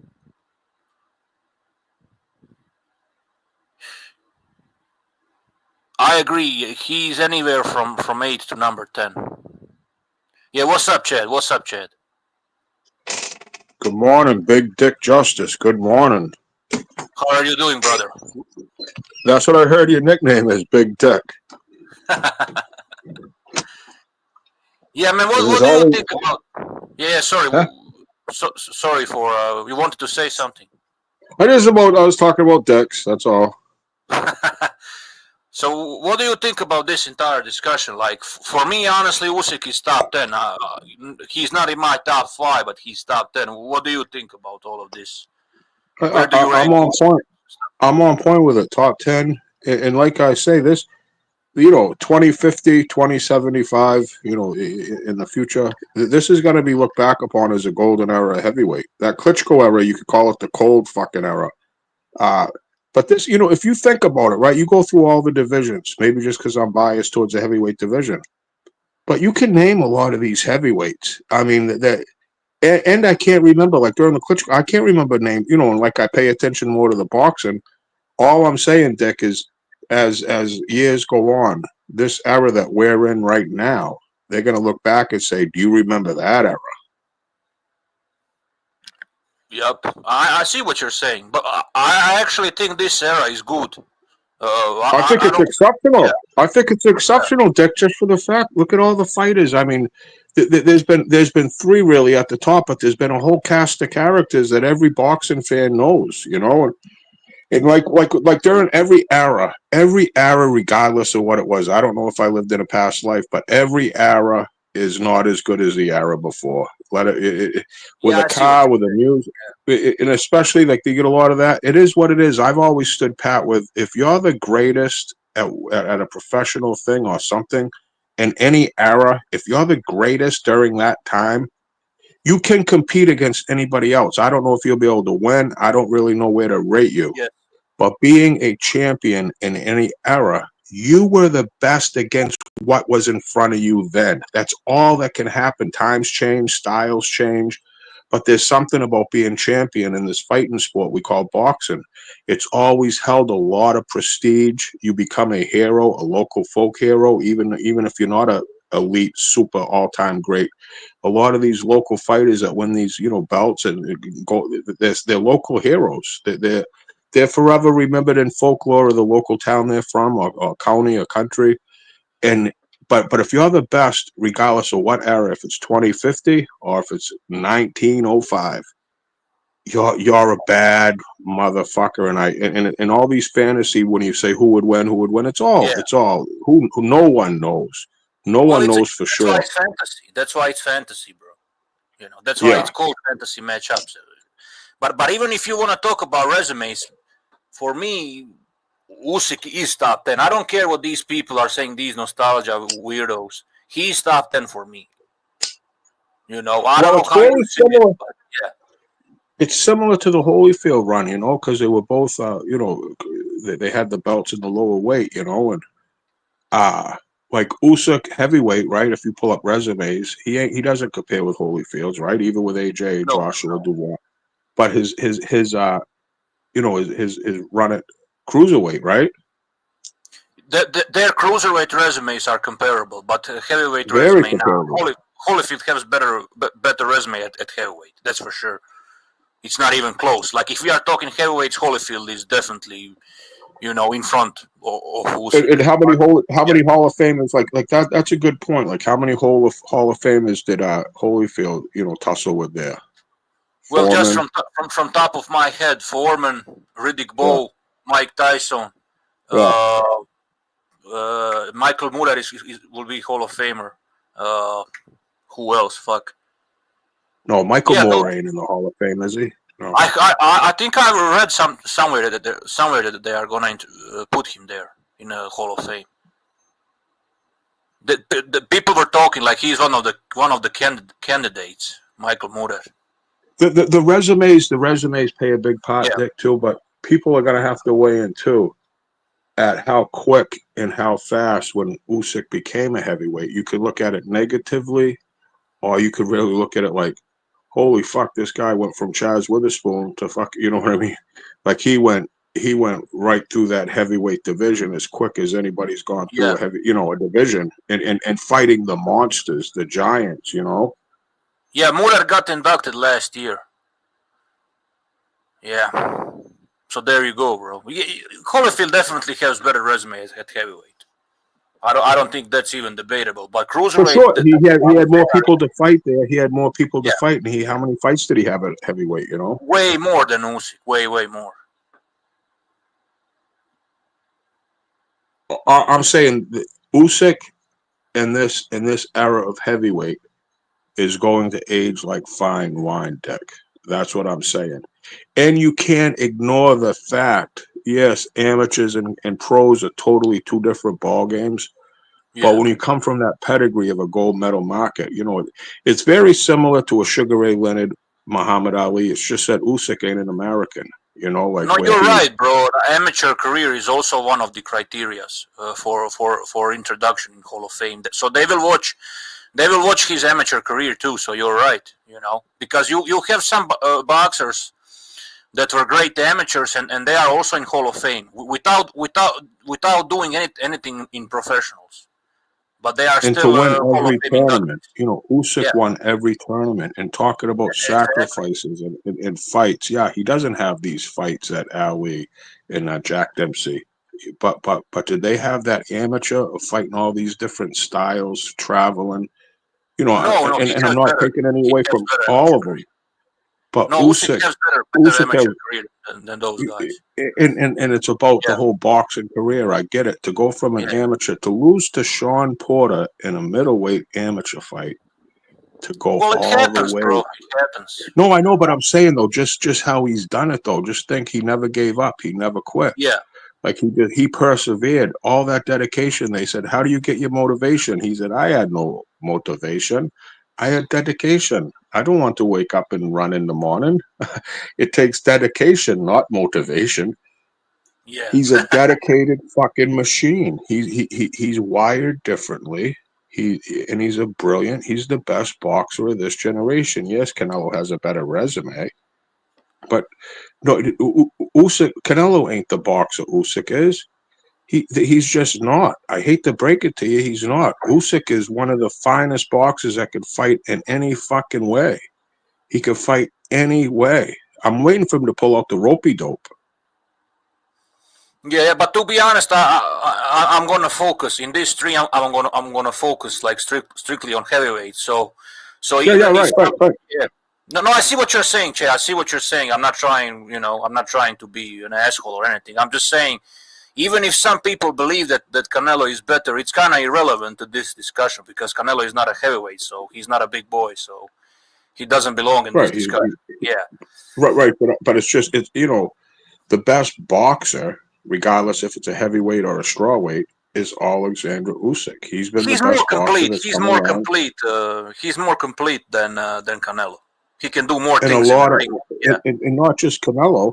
It was every other boxer, from heart, from will, from stamina to preparation. He crosses every box. You know, he checks every box for everything that it takes to become what he's become. And in my opinion, technically, he is the best boxer currently. I agree 100% with you. Canelo has a better resume, better wins on his resume, but Usyk is a better boxer overall. Technically, he's better. He can do everything. Canelo can do everything. He's like a come forward counter puncher. But Usyk can do more things. He can fight inside, mid range, outside range, any ranges basically. So he's more complete, better footwork. What about he could throw while he's actually moving, which a lot of these fighters they really can't. They need to really get their base down to throw those punches. Usyk will snap one off while both his feet are off the fucking air. Like he's very awkward, let alone let alone technical. But he has a very hard, like, rhythm style to figure out where he's really herky-jerky, and it's always herky-jerky. Like when the bell rings, this motherfucker, you don't know if he's punching you, you don't know if he's feinting, you don't know if he's ducking, you don't know if he's going left or right. He's very unpredictable in his strategic way to break down another fighter. The angle, every single aspect of it, the pace. His pace is just so hard to maintain for that long. To be a heavyweight and to have that conditioning, like I say, Dick, he arguably in all of pro sports is one of the top athletes in the world. Like, this dude is a fucking world-class athlete. Nah, bro, what made him great, in my opinion, two main things that made him great are, like you said, conditioning and feints. And the reason he's doing all of those, the reason he's able to do all of these feints is because of his supreme conditioning. He can do that for 12 rounds non-stop feinting, left, right side, center. Like you said, he doesn't stop herky-jerky all 12 rounds. If he boxed in a 15-round era, he would do the same shit. There you go.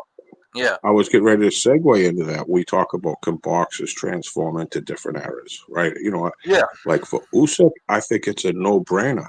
The fucking dude, like I said, checks every box that there is, and having the conditioning to go 15 rounds, we see 12-round fights people gassed, and 15 rounds to go 3 more rounds. And that, like, believe me, if Usyk had those 15-round fights, say if he was a 15-round fighter, he would have more knockouts, because AJ wouldn't have made it through the 2 fights. I don't think Fury would have made it through it, because I believe Usyk is when he hits the home stretch, that's where the fucking thoroughbreds, the champions, pin back their ears and kick in the fucking gear.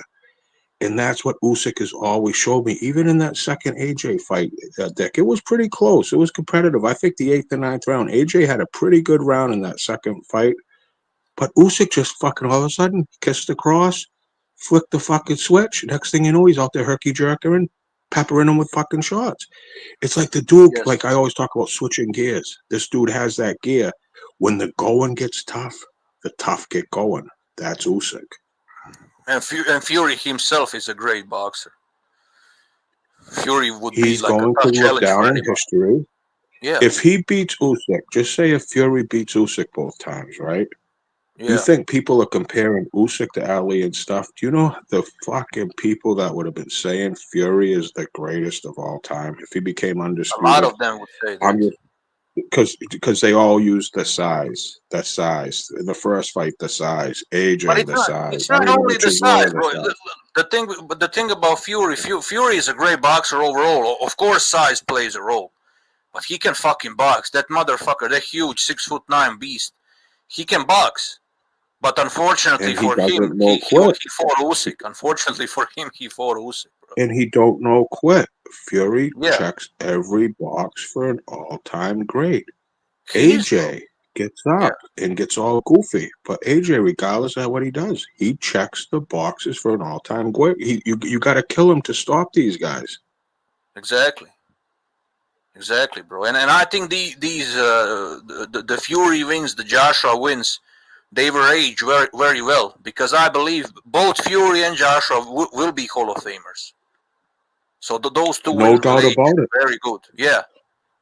That's why I say in 2050, 2075, they'll look back on this era, Dick, and talk about how strong this heavyweight division was. They'll say, remember in 2024, 2025, when the box and heavyweight division was on fire? They had a prospect from Australia. They got this young Moses guy.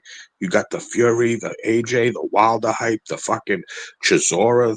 It was really popping. Like and not all of them are all Hall of Famers, but I'm saying there's a few Hall of Famers in there. There's 4: Wilder, Fury, AJ, and Usyk.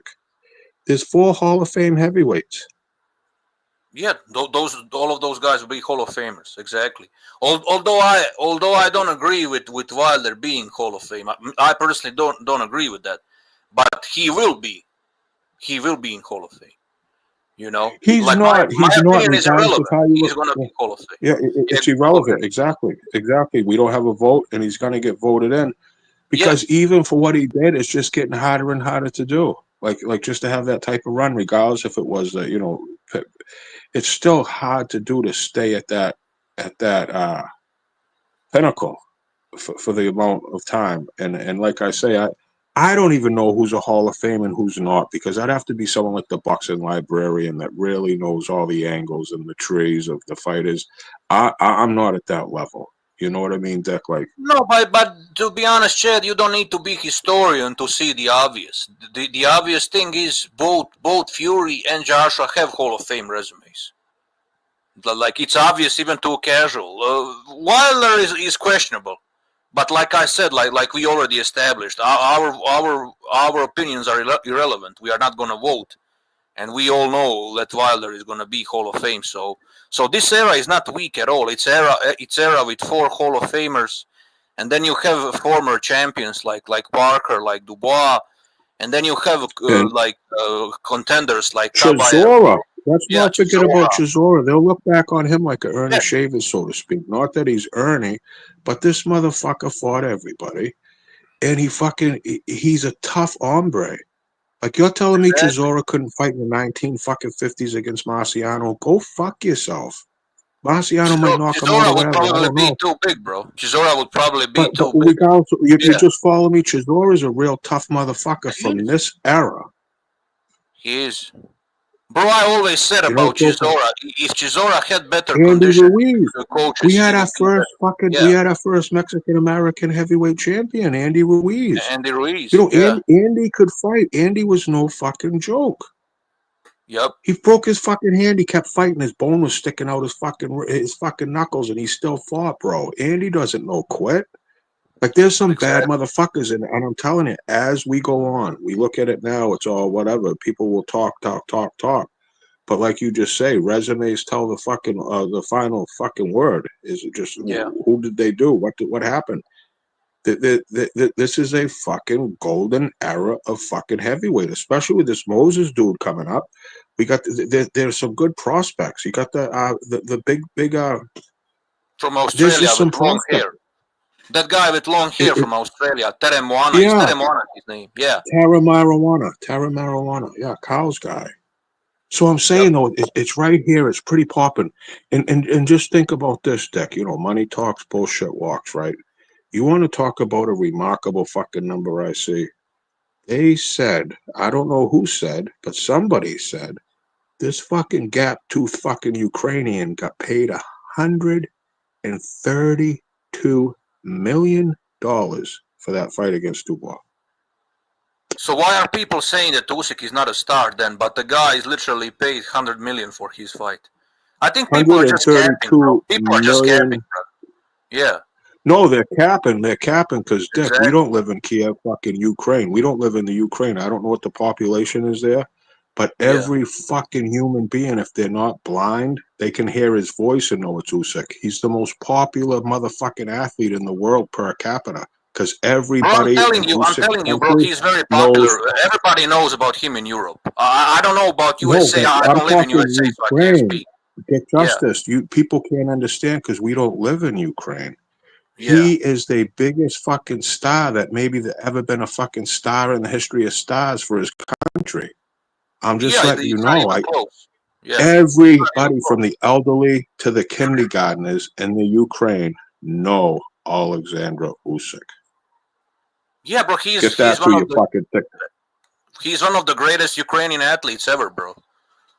Ever. And it all fit in with the time. They're under a conflict, Dick. It magnifies everything. If it ain't a protest song or an Olympic, it magnifies, glorifies of something to cheer for when you're getting kicked in the face. The Ukrainians are going through a struggle, and they got this fucking dude, baddest man on the fucking planet. You can see all the symbolism he comes in with. This dude will die. He's ready to die, bro. He's a whole different animal. And just to try to just talk about, Dick, how big of a star he is. Like, could you just imagine if we were in the Ukraine, how we would we're boxing? He's a cultural icon, bro. He's a cultural icon. Cultural, absolutely at the highest fucking level. We can't wrap our head around it because we're not getting the news out of it. We don't got our boots on the ground in Ukraine. But I'm just letting you know, I'm not capping over here. No, you're right. His stardom in Ukraine is as big as any fucking athlete anywheres in any time in history. The same way Pacquiao is in Philippines, Usyk is the same way in Ukraine. He's a cultural icon there, just like Pacquiao is in Philippines. And especially if Japan was kicking the shit out of, especially during the time Manny had that run, if they were in a conflict with Japan and they were bombing them and fighting, you follow me? He would be even bigger. He would be even bigger if he boxed in 40s. Yeah. You follow me? Like kind of like Joe Louis, because he beat Schlemmer. He beat Schlemmerling, whatever. There was, there was an Olympic. We beat the German guy. It was Joe Louis was a cultural icon too. Joe Louis was also a cultural icon, not only a boxing icon. Yeah. But this Usyk character at this time, with all he's done, the way he carries himself outside the ring, is a fucking per capita. I'm telling you, there's probably never been a bigger fucking star that means more to their country. I'm not talking means more to Great Britain or the Philippines or Japan or Russia. What means more to the Ukraine people right now? There's nobody over there that means more to those people than fucking Usyk. Other than God, than Usyk. Yeah, bro.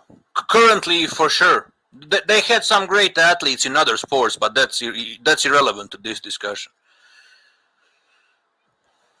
When you're talking about the modern day gladiators, boxing is war, so to speak. Many fighters call it a war. They train for battle, and this guy is the best in the world at boxing. And he happens to be from the Ukraine that's going through a bunch of bullshit. Yeah, but I believe Klitschko's were pretty popular. Nowhere near Usyk, of course, but they were also pretty popular back in the day in Ukraine. I don't know about their popularity now. Popular. Yeah, hugely popular for sure. Because you become cultural, but you become cultural heroes, but it becomes magnified, Dick, if there's like a war, exactly, especially when there's a war. Yeah. It becomes magnified. You become that cultural icon quicker. Yeah, but for such a small country, like in a short period of time, they really produce some top fighters. Like Klitschko, Usyk, Loma. They really have something to be proud of. And I'm not Ukrainian, but I'm just saying objectively, they really have something. What was that other country, Dick? Eastern European country just won all kinds of gold medals. I'm sorry, I can't think of the name of the country, but they fucking was cleaning up. Yeah, but Uzbekistan is not Eastern Europe. They are more like Asian country. Uzbekistan, yes, that's it. That's it. See, I'm not good culturally, but I just know that the country from on the other side of the world was fucking doing really well, Uzbekistan. Well, Uzbekistan was a part of Soviet Union back in the day, so that's why you thought that it's Eastern Europe, but it's not actually Eastern Europe. It's more like Central Asia. Bivol looks like from Uzbekistan, but he's Russian. Yes, especially his eyes. His eyes look. He looks Asian in the face. Yeah.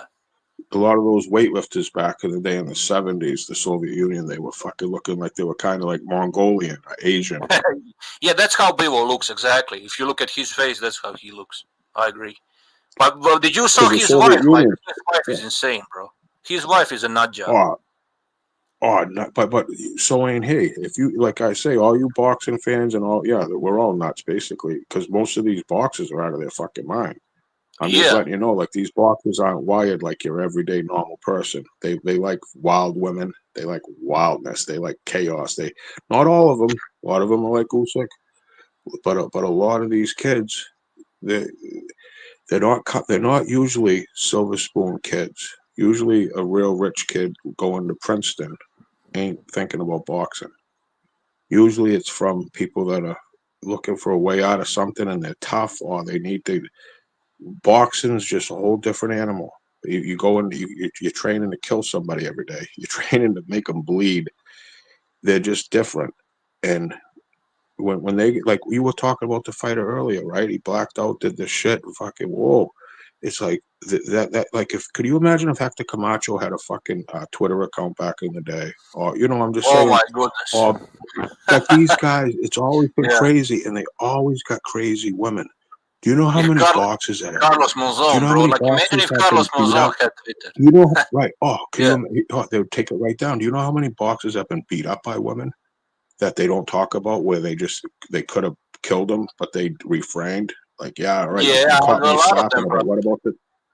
Yeah. I'm just saying because they put themselves in crazy situations. I'm not saying all boxers are crazy, but But you just some have of to them are reiterate not they're completely wired not. different. Yeah. They're just different. There's something about a boxer that's different than another pro athlete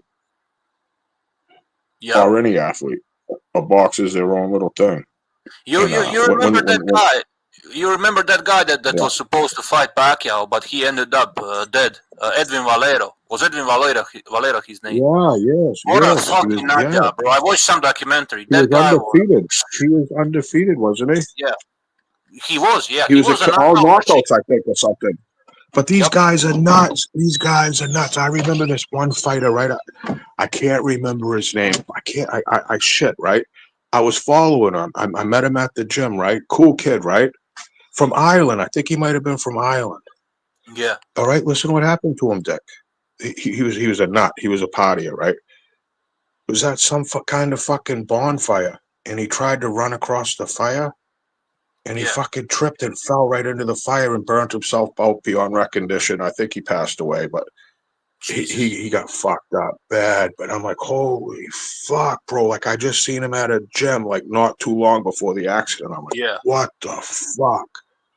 Was It's he like a big but he was getting, prospect? Was he like a big oh yeah, prospect? he was getting a little national attention. Oh yeah, he was getting Yeah. some national, at least New England attention up here in New England. He was getting, and he could fight. He could fight. You could see he wasn't the greatest, but he was a tough fucking kid that was going to give people problems. You know. Yeah. Like who knows? Who knows? You could just pull off upsets. You know, you get the guy coming in thinking you're a tomato can. No, you got to fucking kill this dude.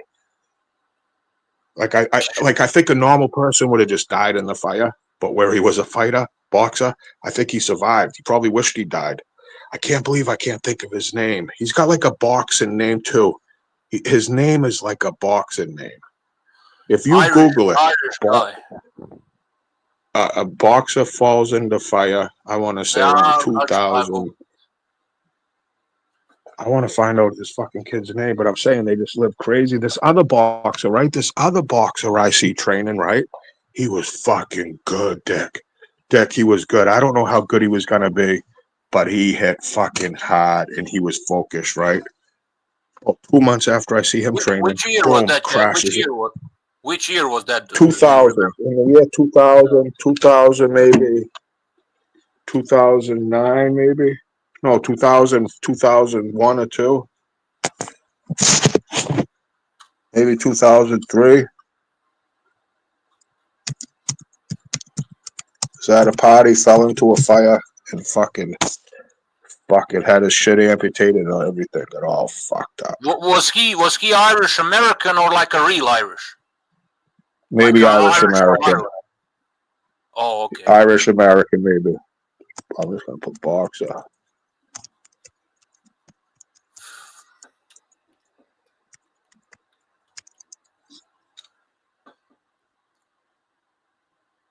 Ah, fuck. He doesn't say anything like.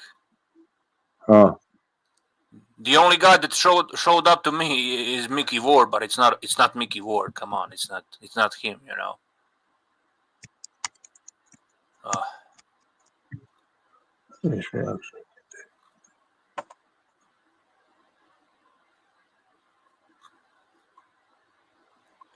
Well, if I called my buddy, he would know his name. Yeah, I can't find it honestly. Yeah, if you call your buddy, ask him. I'm curious now too. Hold on, Dick. I'm gonna hit pause. Oh, okay, no problem. Yeah, what's up, RGM? Salute to you. Salute to Just Blaze. Salute to Drunk Irishman, Pads. Who else is in the chat? Ralph Unreal.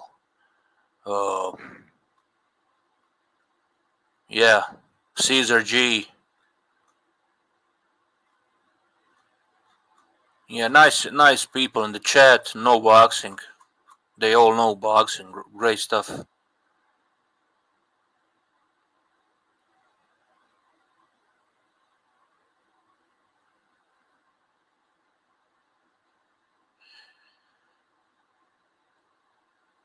Yeah, I mean, you can only fight the best guys in your own era. That's all you can do. You can only be judged by who are you fighting in your own era.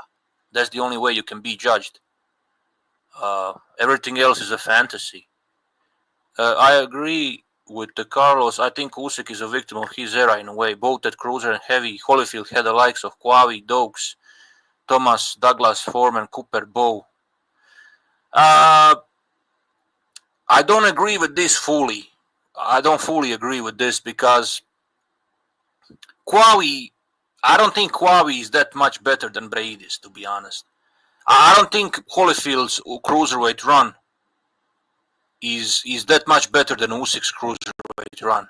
You can even make an argument for Usyk having a better cruiserweight run than Holyfield. But heavyweights, it's a different story because Holyfield fought during the golden age of heavyweight division. He beat much more quality names than Usyk. You know, we already mentioned he has Hall of Famers like Mike Tyson, Bowe, Foreman, Larry Holmes, Michael Moorer. You know, and then on top of that, he has other former champions like Dokes, Ray Mercer, Hasim Rahman. So their heavyweight resumes can't be compared. Usyk doesn't come even close. But if we are talking cruiserweights, I would say they're about equal. You can really make an argument for Usyk having a better cruiserweight resume. Because I don't really believe that Quavi is that much better than Brady's. Quavi is, don't get me wrong, Quavi was a great boxer. He's a Hall of Famer himself, but is he really that much better than Brady's? I'm not so sure. I'm not so sure, bro.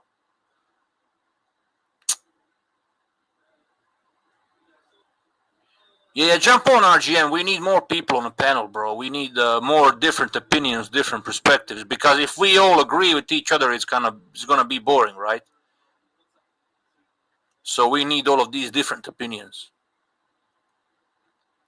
I wish Mr. Doc was here. Mr. Doc is a historian. He would broke it down much better than any of us here, to be honest.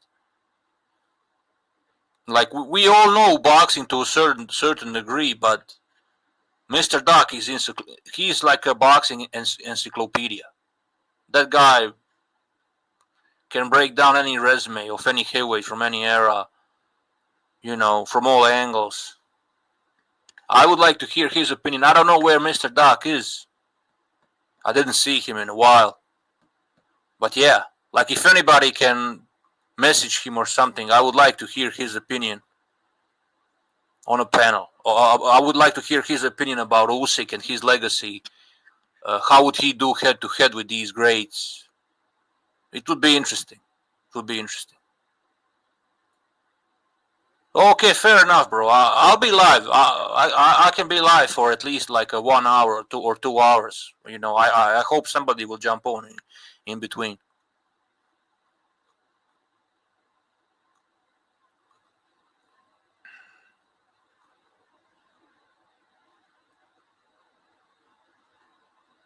Yeah, I would like to do that shit.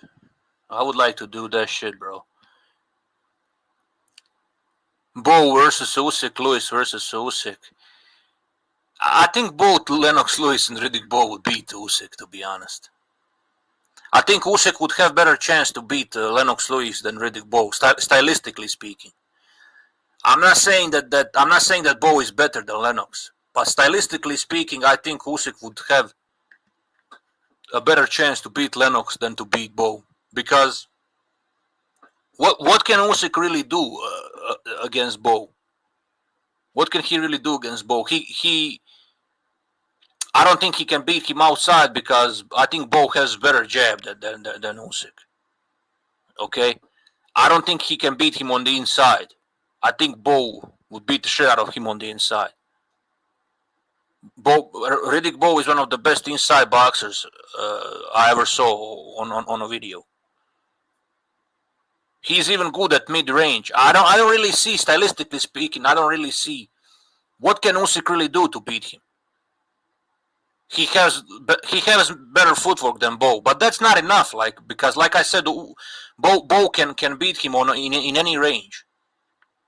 He ain't gonna outwork him on the inside. He ain't gonna really outbox him on the outside. And on top of that, Riddick Bowe had a great cardio too. He had a great stamina himself. Just look at the trilogy against Holyfield. Riddick Bowe can throw hard punches for all 12 rounds, and he's also bigger than Usyk, stronger than Usyk. I think Bowe would be horrible matchup. I actually think Riddick Bowe would beat all heavyweights today. I think he would beat Fury, Joshua, Dubois, all of these guys. I don't think any of these guys would beat him. Lennox Lewis, Usyk. Although I would favor Lennox Lewis, I think Usyk would really have better chance to beat Lennox than Bowe, like I said, because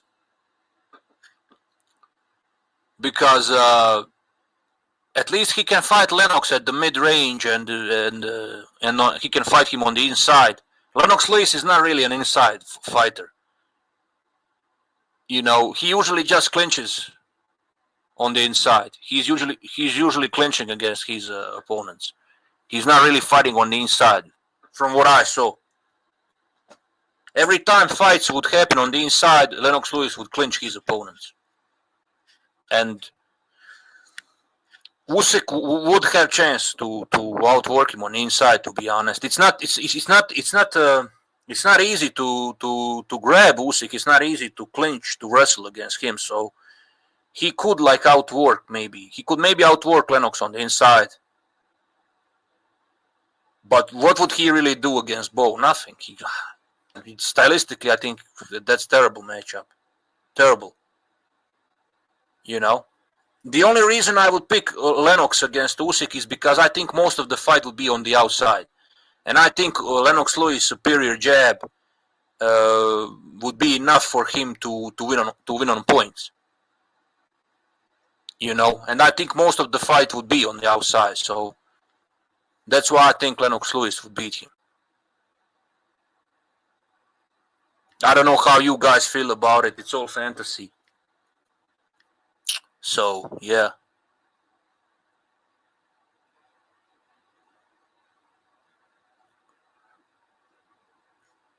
But I will tell you this, I think Usyk beats both Klitschko brothers. I think Usyk would beat Sonny Liston. I think he would beat Joe Frazier. I think he would, I think fight against Holyfield would be 50-50. You know, I would pick Holyfield, but I can see Usyk winning that fight, honestly. That's a pick 'em fight. I think Usyk would beat the shit out of Mike Tyson. The only way Mike Tyson can win is if he knocks him out in the first 5 or 6 rounds. If Mike Tyson doesn't knock out Usyk in first 5 or 6 rounds, he's fucked. He's fucked. I think Usyk would beat him on points. I don't think Mike Tyson can beat Usyk on points. If that fight goes to the distance, Usyk is gonna win.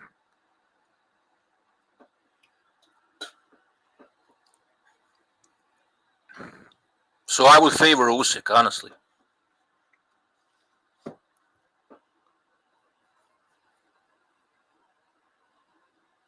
I think that the guys that would beat Usyk, like I said, I believe Lennox Bowe would beat him.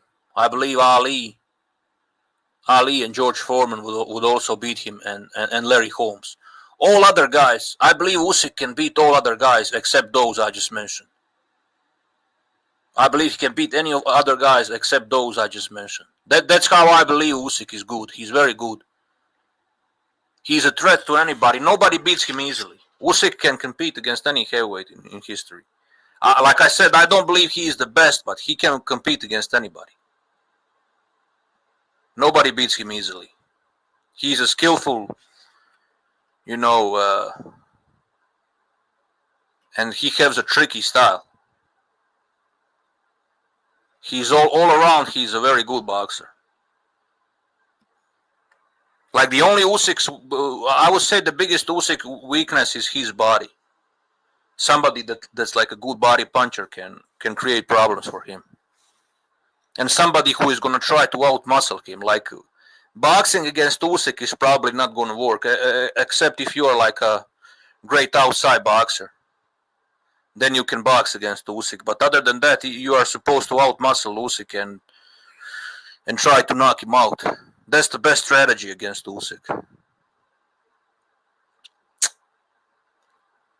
Well, yeah. Let's see the comments. I don't want to talk to myself all the time.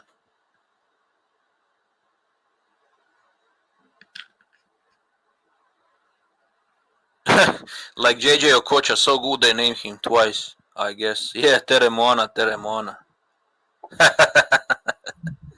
Marijuana. Yeah.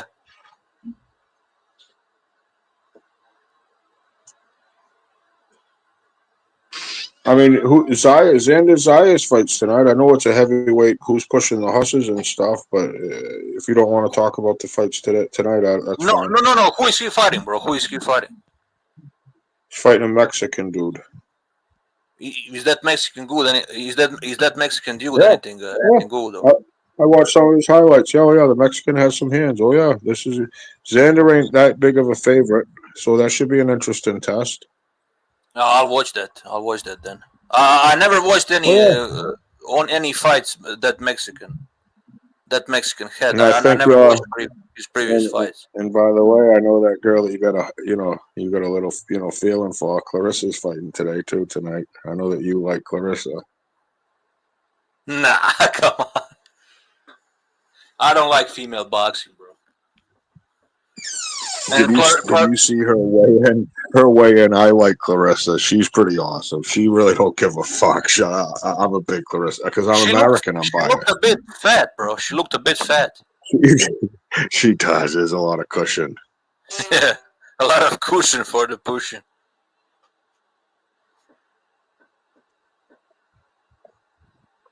It ain't the size of the ocean; it's the motion of the ocean. Yeah. She's a bit too wild for me, to be honest. Not my type, bro. She kind of seems. Come on the dance floor, a little bit of that Croatian rave music playing. I don't know. After 7 beers, that's what I'm saying. The lighting's right. The lighting's right. She starts. This girl walks up to you, right, and she starts talking boxing to you, shaking her big ass in front of you. You're telling me you're in love.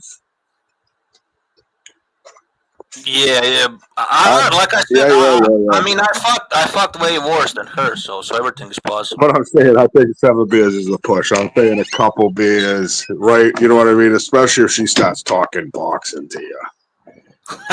She's like, after you get done having some fun, baby, we'll just watch some reruns of Carlos Monzon.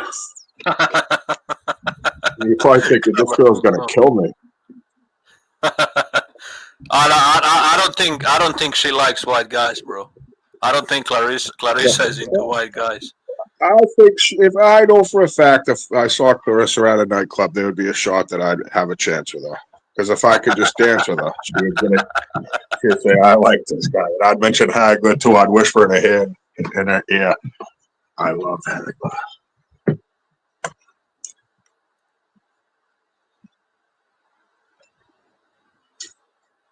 She's got a Hagler. Most of these female boxers. She's got a Hagler poster. I follow her, and she was on one of her podcasts, and she was walking to her house, and I saw a picture of Hagler on a wall. That's a good sign.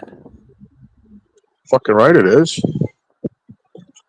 So yeah, I give Clarissa 2 thumbs up, bro. I wouldn't mind dating her.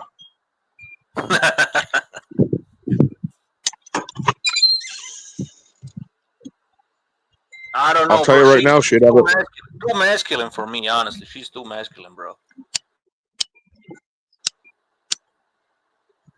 I'd have a little She's not really backup. feminine, like the way she acts. Be the first time in my life I wouldn't have to worry about sticking up for my girl. She would stick up for you. She would stick up for me.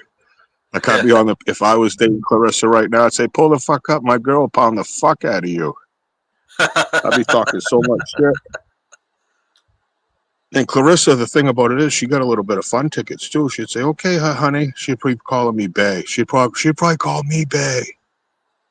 My chat would be, I'd be Bad Chad Bay. She'd love me. She'd say, "Where do you want to go?" I say, "Yeah, we got to go to Texas today, honey."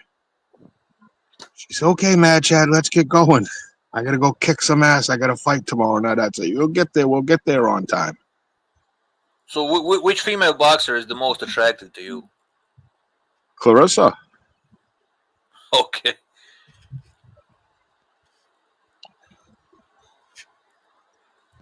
I kind of like Probably Baumgartner. Probably Baumgartner if it came right down to it. If they said, "Hey, you could go try to make a baby," and you could, probably that Alyssa Baumgartner. She's decent, but probably I don't know. Ebony Bridges is also kind of nice. She looks like a porn star though. She really looks like. But Ebony Bridges is already married to some guy. She's already married a boxer, Caleb Payne. I didn't know that. Oh yeah, she's already married to somebody. She married another boxer. And she's all boobies. That's really all she got. Yeah, that's true. But still kind of fuckable, to be honest. She's like one of those oh my God. dirty sluts, dirty slut types. Oh, yeah. That can knock most people out. Once again, that's the first time I'd have a girl that could beat the fuck out of all you fucking retarded fucks. Well, she would definitely beat up the fucking, what's his fucking name? That fucking puke, that fucking puke you had beef with, the Mexican guy, the fat Mexican guy. Oh, what's his name? Scientist. The Scientist, yeah. I think she would beat up Scientist for sure. That piece of shit. There's no doubt about it. Yeah. Oh my God, what a scumbucket. But there's a few out there. I really do like shooting the shit, some boxing, sometime talking boxing. And we are talking boxing. Clarissa Shields is fighting tonight, by the way. It ain't like we're just talking about it out of nowhere. Yeah. Champy's saying that Mexican guy that's fighting Zayas, he beat Conwell. So yeah, he's a real deal. Like, he's a tough dude. So he can fight then, because Conwell is a pretty decent fighter, Yeah, this guy's got hands. Zayas ain't no joke. But now, how old Zayas now? 31? Something like that, yeah. Something like that. No, he's 22 or 23. He's really young. I was just fooling. He's a young kid. Really? Zayas is super young. Well, yeah, Xander Zayas is 21 or 22. I just was fooling because, you know what I mean? It seems like, he's old now because I've been following him for a while. You're right, one bro. Of the He's like guys 22. He's 22, bro. Yeah.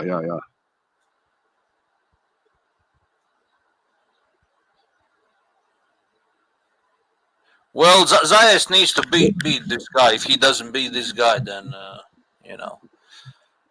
Zayas has hands. He doesn't seem to have any power to me. He just like da-da-da-da-da-da-da-da-da. Like he ain't, I don't know. I don't know. From what I saw, I think these other guys at that division would beat him. Or he's just trying to cut weight too hard to make that weight. I don't know, but he is still young. But he's got a big frame, like he's got wide shoulders, and seems like he could fill out, go to 160, no problem. Probably hit a lot heavier. Yeah, I just think these other 154 guys are better than him. Guys like 154 is a gauntlet. Yeah. Bochuk. I think Virgil is better than him. I think Bakram is better than him.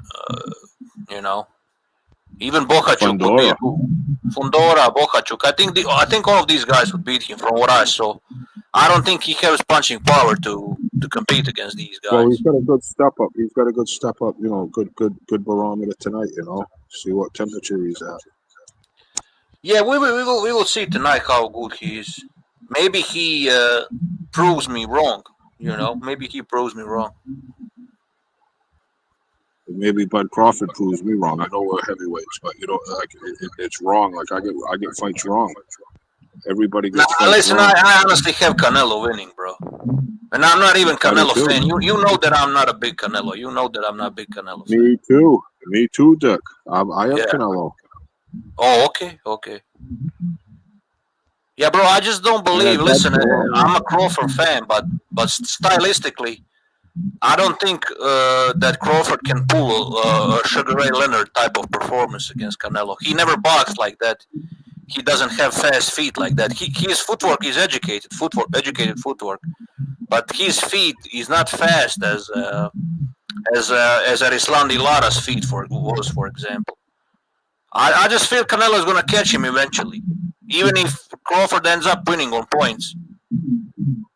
You know, I don't think he can keep that up for 12 rounds. You know, that's why I favor I Canelo. tell you, I don't know how the odds of fucking Bud knocking out Canelo. If that happens, I will be absolutely fucking shocked. And listen, bro, Crawford has that dog in him. He But will he has to win the fight. Yeah, he will eventually trade punches with Canelo, and that's gonna be his downfall, in my opinion, because I don't think anybody can win exchanges against Canelo. Announcers though, Canelo hits him with a fucking shot, and then Bud answers him back, and they go, "Down goes Canelo." What will the stadium do? It will just, what will the world do? Down goes Canelo. He's not getting up. He's not getting up. We got to do. That would be was insane, the but that's not internet going to will happen. melt believe me, bro. down. It's not would be though. a But meltdown. just let's cross Yeah, out. Let's I cross just out don't believe fingers. it. I don't believe in it, bro. I don't think he can hurt Canelo. Everybody's having a turkey. Save the wishbone, and if you win the wishbone breakage, bet for that happening. Wish for that happening. Because listen, if those bigger guys didn't hurt Canelo at all, I don't think Crawford is gonna do it either. You know, like Kovalev, Jacobs, Golovkin, they landed bombs on Canelo, like freaking fucking bombs. Callum Smith, and all of these guys are way bigger and stronger than Crawford. They hit way harder, and none of those guys.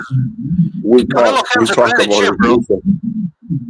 about his Usyk, Ali Usyk the greatest, right? That's what we say, blah, blah, blah, blah. Listen, Dick Justice, listen. Go ahead. If Bud Crawford knocks out Canelo, people will be considering him the greatest boxer of all time. Not only what he is right now. No, if he knocks out Canelo, think about what people will be saying if that scenario happens. I'm telling you right now, you will hear it, and it ain't gonna be just a murmur. No, even if he does that, he's not going to be the best ever, and I'll explain to you why. Because the rest of his resume doesn't hold up to that statement. You know, you can't be the greatest. You can't be greatest boxer ever. Yeah, just one sentence, bro, and I will mute myself. Then I promise. You can't be the greatest boxer ever just if you beat Canelo. Well, what about the rest of his resume? Like his welterweight run is a fucking joke. Welterweight division was extremely weak when he fought in it, and then it's not his fault. It's not his fault, but that's reality. The welterweight division when he fought in it, it was terrible. Okay, and I like Crawford. I'm his big fan. I think he's a future Hall of Famer. He's a legend. But even if he beats Canelo, he ain't the greatest of all times. Like no fucking way. No fucking way. He's not greater than Sugar Ray Leonard or Sugar Ray Robinson or Ali or fuck no. He doesn't have resume. Sugar Ray didn't knock out Hagler. Sugar Ray Leonard has wins over fucking Hagler, Hearns, and Roberto Duran. Come on, bro, and Benitez. Dude, come on. Canelo's way greater. Better win. Canelo's resume is better. Now you're trolling. Now you're fucking with me, bro. No, that's what you're going to have to deal with if Bud knocks Canelo out. People will be saying those people are I'm saying insane. he's not. Yeah. No, but that's what you're going to hear. And it's going to have fun to have Dick Justice talk to these people. But believe me, I'm going to lose my shit, bro. I'm going to lose my shit. No way, bro. Like, listen. This is how I see this fight between Canelo and Crawford. This is basically two legends past their primes fighting each other. That's how I see this fight. I know a lot of people will not like what I just said. Like, and shout out to both of them. They are both legends, both future ATGs, Hall of Famers, all that shit. But let's face the truth. Both of them are past their primes. Both of them are getting older and slower. You know, I don't know why are people like. I'm gonna watch this fight, but I'm not like excited like some other people are. I know this fight is big in America, and I understand why it's big there. I'm not judging you guys, but for me, this is the fight between two older boxers past their primes. You know, this fight can't be compared to Hagler or fucking come on, Sugar Ray Leonard and those guys. What the fuck are we talking about? Hagler and Leonard were past their time. But not that much like these two. Not that much like these two, bro. Sugar Ray Leonard still has a successful career after he beat Hagler. I agree. There's just angles that you're gonna hear, and I agree. Yeah. And even Hagler, listen, bro. Even Hagler, if Hagler decided to fight after Sugar Ray Leonard, believe me, he would still have a successful career. If he decided to fight even after that, he would still be successful. But he was disappointed. He was so disappointed with the decision, and he retired. You know. Yep, I do know. And one thing I can say though is it's a great fight, like two all-time greats. But to be quite honest, I would rather see Bud versus who at 154. You know what I mean? Bud I would rather see Bud versus Virgil and Canelo versus Benavidez. And I said this shit a million times before. I would rather see those two fights than Canelo versus Crawford. But you know, but that's just me. You know, some other people see it differently, and it is what it is. They're really selling this fight. They're selling this fight with the fact that Bud ain't taking no type of tune-up leading up to this. It's almost looking like a money grab. To be honest, I'm just going to blow up. And how much is he getting paid? It's just these guys are getting paid so much ridiculous money. It's fucking it's all money. It's all money in the end of the day. That's why Crawford is fighting Canelo is because of money. You know, some people are saying that he's ducking the guys at 154. I actually disagree. He's not ducking anybody. He just wants the payday. He wants the Canelo payday. Everybody wants the Canelo payday.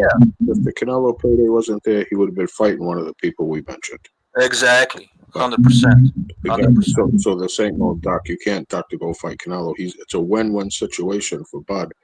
He's the underdog. If he loses, he's definitely going for fucking greatness fighting Canelo.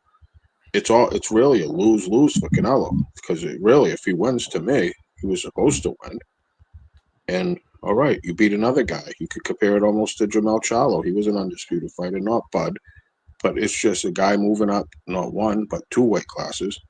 Canelo's in a lose-lose. Bud's in a win-win. Canelo's in a lose-lose win for the money that he's making for this fight. Because once again, this is a money grab for both fighters. Shout out to these two fighters for robbing this fucking rich turkey motherfucker. Canelo just made $80 million for the Skull fight. Canelo just pulled off the biggest bank heist in the history of the world. He stole $80 million from that retarded fucking turkey dude chasing fucking Skull around. Make that Skull, make sense. Skull is a disappointment. He's embarrassing. Skull is a fucking embarrassment to boxing. I think Skull made more running around that fight than I will if I work fucking 10 lifetimes. Exactly. What the fuck, bro? And we sit here and fight and argue about these motherfuckers. Wow. Yeah, that's why I'm not emotional over these millionaires, Chad. You know, as much as I like them as a boxers, I don't worship any of these cocksuckers. They don't even know. They don't even know we are arguing about them. You think fucking? If I got a good cash app from Usyk, believe me, I'd be really Usyk channel. You know, if I got a good cash app from Robert Garcia, hey, I can see why some of these channel panels probably go that way. It's not easy to sell out when you're fucking broke. Believe me, it's not easy to sell out. Yeah, but if somebody offered you like a good amount of money and told you gotta spread Usyk propaganda 24/7, I would have said that. Why not? Why not, bro? If they said, hey, Rolly Romero management team, if you're looking to fucking want a Rolly channel, I'll fucking I'll promote Rolly all the time, bro. I'm not gonna promote Tank. Tank, I don't care how much money you fucking have. I'm not gonna promote a fucking dirtbag, bro. And I really think you're a dirtbag, fucking fraud. And this is not a Tank Davis channel. Get some fucking help, Abdul Wahid. Because you're a fucked up dude. Get some fucking help. You know what? Like, I can't be sold out in that effect. Like, if Tank offered me $1 million to fucking be a Tank channel, I'd say, I'm sorry, I can't do it. I swear to God on the Holy Bible, I couldn't do it. Didn't he beat up his girlfriend recently? I think on Daddy's Day, on Father's Day, I think he gave her a good slap. What a piece of shit. What a fucking piece of shit. Like I say, I could sell out, but you can't sell out to fucking dirtbags. He's a dirtbag, but I don't think Rolly's a dirtbag. I kind of like Rolly Romero. Nah, Rolly is like a Forrest Gump of boxing. He's not a dirtbag. But he improved so much in that fight. He was so defensively sound. He just really seemed so focused. He wasn't goofy. I didn't even hear him eking much. I think he stopped eking. Probably Ismail Salas was like, Rolly, stop going eek eek. You know, like, bro, it was so funny when he whooped Ryan Garcia. Like, I was laughing my ass off. I was laughing so hard. That was one of the highlights. Ryan's been a few part of my highlights, but this fucking Ryan, seeing him get knocked on his ass by Rolly was fucking one of the highest moments of the year.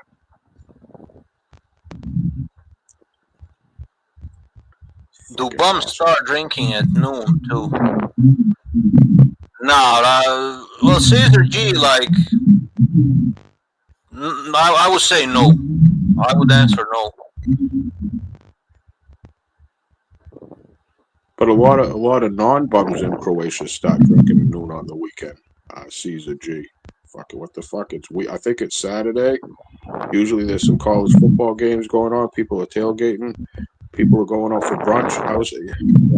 Bro, I wish I had some beer. I wish I had some beer with me now, honestly.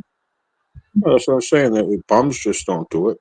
You know, on a weekend. Sometimes it's just a day drinking day. That doesn't mean you're a bum. Exactly. But if you're going to the golf course, you're at the golf course early in the morning, got some beers. What are you, a bum? The fuck you talking about, Caesar G? And there ain't no bums in fucking Croatia. They're all hard-working fucking men. They don't have a homeless fucking issue. They get up and take care of their elderly. They're fucking sick and poor. They get up and fucking go to work. They ain't fucking shaman soft like us most Western civilized fucking Girl Scout cookies selling fucking weirdo motherfuckers. Bunker building fucking frauds. Well, you're right about one thing. Like there is no any homeless people, but there are poor ones, and there are also elderly people that you need to take care of. Those people exist just like in USA, you know. But the homeless issue here is non-existent. I personally can't remember when was the last time I saw any. There might be a little bit of a drinking problem, and who said drinking was a problem anyways? Well, you have drunkards in all countries. It's not like one country issue. Ireland's overrun by them. Like they firebombed. They tried to open up Alcoholics Anonymous in Ireland, and they firebombed it. Yeah, bro. But the biggest drunkards here are British tourists. Oh, you know, idiots. Idiots, complete idiots, coming in with their fucking yeah. And like I said, I don't hate anybody, bro, but they're causing big problems recently. Like every time I go outside, they're always fucking drunk. They stink. They piss. They shit on streets. Honestly, total lack of culture, bro. Total lack of culture. It's almost like I don't know. It's almost like they came from some jungle to a civilized place. That's how they act. It's like they are being transported from from the middle of nowhere to a civilized society. That's how they act. Piss shit on the street, literally. They don't even give a fuck if anybody is staring. It's disgusting. Disgusting. You know. Well, ain't that America? But they always cry they are the victims after they receive proper beatings. That's what happened recently. Like 10 days, that some of the local guys beat the shit out of them for doing the stuff I mentioned, and they were crying victims in the newspapers. Oh, these wild locals beat us up. Cry for us, they are victims. You know, but they didn't mention the part. They didn't mention the part where they were pissing and shitting on streets, acting like a fucking animals. You know, they didn't mention that part. You gotta tell the full story, not only the part that fits your narrative. So yeah. Well, it's just, yeah. That's out of my control, Dick. I can wish you the best, because what can you do, you know? No, I mean it's okay. Like I'm not saying all of them are like that, but recently there have been some problems. You know. Yeah, I know about, like, you know, there's a lot of problems, but I'll tell you, they ain't gonna stop. If anybody thinks you got the solution, let everybody know, because no one's had one yet. Well, the solution would be for police to do their job, which they don't do recently for some reason. It's almost like they're scared to do their job for some reason. Paid not to. They're getting paid not to. The leader up is getting paid not to do it. Like they're getting their orders from whoever's calling the shots to not do what they were supposed to do. Yeah, that's true. It's just that's complete corrupt. It's a complete corrupt. Exactly. Same thing here, bro. Corrupt. In the separation between the people that have money and the people that have none, they're wiping out that in the middle. Yep. Well, yeah, Electrojet sounds like they are entitled. Like I had some British tourists telling me openly, like, when I said to I asked him, I said to him, are you acting like this in your own country? And he said, no, I'm not, because I can do whatever I want here. That's what he answered to me. No, I'm not doing that in my own country, but I can do it here because nobody will tell me anything. That's how entitled they are. Imagine saying that you're a guest in some country and you are saying that you can do anything you want because nobody will stop you. Imagine what kind of a piece of shit you gotta be. You know? And I wanted to punch him so badly after he said that. I wanted to punch him so badly, but you know, but why would I put myself in trouble? Why would I put myself in trouble? Over a piece of shit. Yeah. But imagine the answer, Chad. He literally said, I can do that simply because I can, because nobody will tell me anything. That's his answer, bro. Crazy, right? Yeah.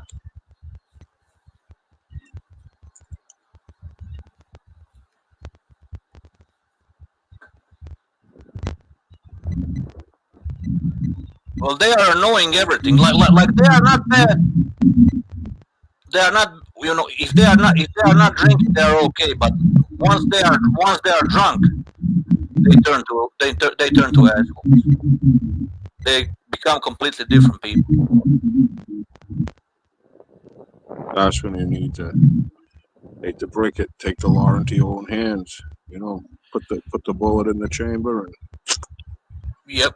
Yeah, they're jumping in fountains. I saw a couple of them jumping in fountains, pissing in fountains. I even saw that. Disgusting. Imagine pissing in old fountains, like the old Roman fountains, Chad. That Roman Empire built. They are pissing in that. Imagine what kind of a nasty piece of shit you gotta be to do that. Yeah, that needs to be stopped. You could piss elsewhere. Behind a tree.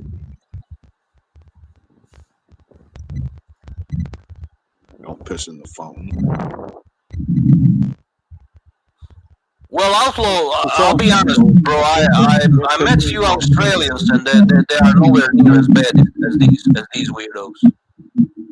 Right. They are nowhere near as bad. It's fucked up everywhere. So it's fucked up everywhere. So you could have met some good weirdos there.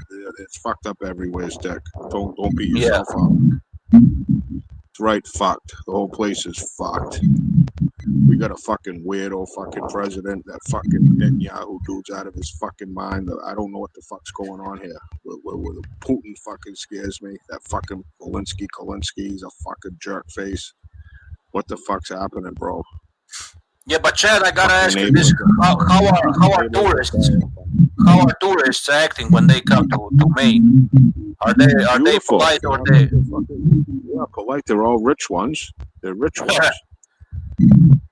Yeah, they're all rich. They it's called vacation land here. They take over the downtown. They take over the fucking beaches. Yeah, but they're all spending a ton of money, and they're all fucking rich, wearing gold, all driving brand new fucking rental cars. You know, they're all rich.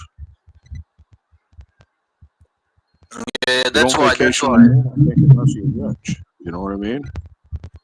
Yeah, maybe it's that's why it's more peaceful. That's why it's more peaceful. Very peaceful. Very peaceful. A fucking ton of money to be made in the summertime in Maine. Get all kinds of tourists. Yeah. Well, listen, Chad. Like, I'm also currently thinking about investing my money in building some apartments, so I can rent it to tourists, and because there is big money in it, you know. Well, there's big money just in owning a place for people to pay to live, because you own it, they pay you. Exactly. So it's worth it might not just be tourists, for, you know, just let you know, because housing is insane over here. Yeah, I'm already working on that. I already have my own house, but I want to build something for tourists so I can rent it to them. I would earn a lot of money, I believe, without doing anything, basically. Just renting apartments to them, nothing else. You know, I can get like €100 a night just by renting an apartment. That's a lot of money for one night without doing anything, basically. You know, jerking my cock and earning money, bro. €100 a night, you know. And you actually own some property. You can never fail with that. You know, investing into property, you are never gonna fail. That's always a good investment.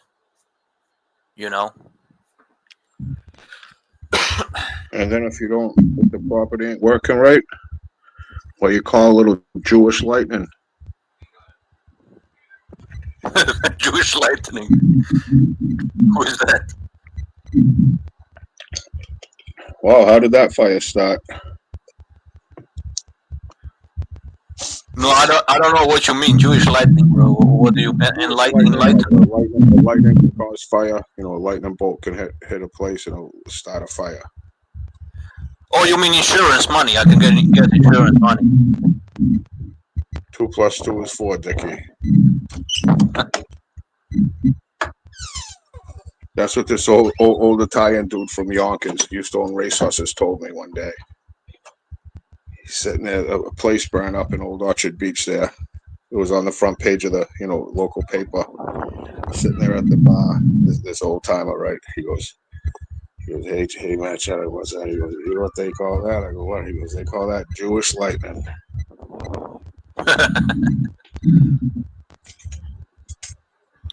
Makes sense.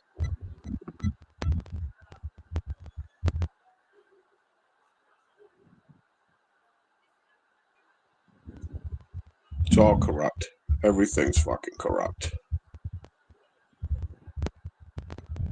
EJ's ready to help. That's one thing I can say. He's a helper.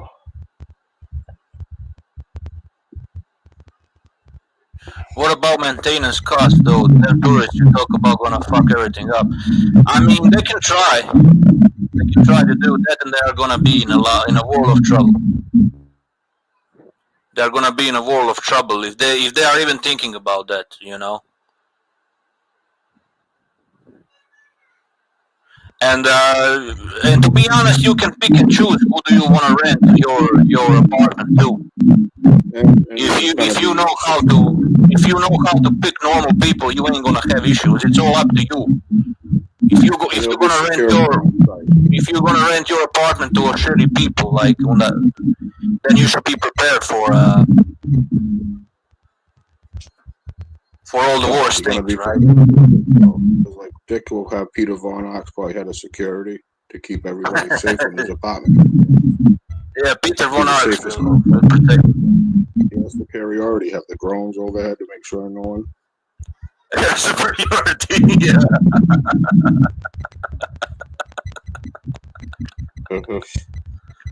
Superiority.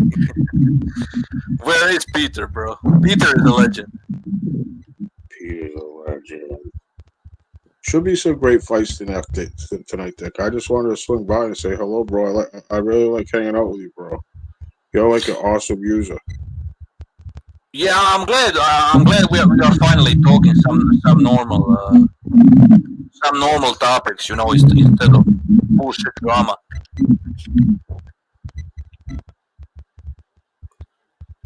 Yep, same here. I still can't believe I can't remember that kid's fucking name that fell in that fire.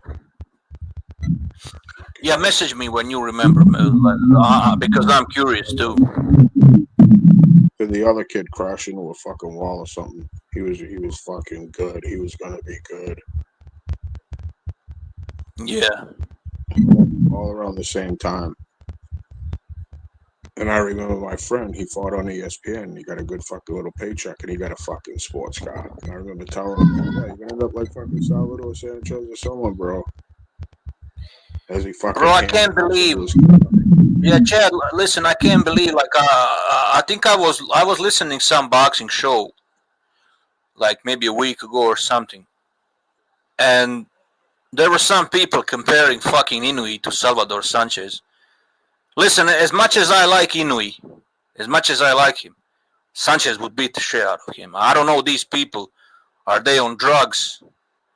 Like some guy said, if they fought in featherweight, come on, Sanchez would beat the shit out of him.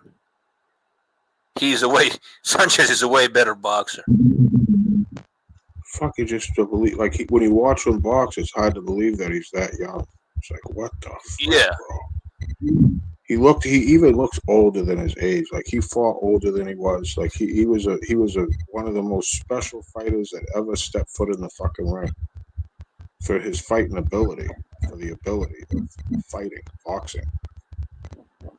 Well, he's my third favorite boxer of all times. That's how much I like him. Same here. So my favorite is Duran, and then the second favorite is Holyfield, and then Sanchez is number 3. Like if I take Ali off the list, it goes Hagler, Leonard, Sanchez, Holmes.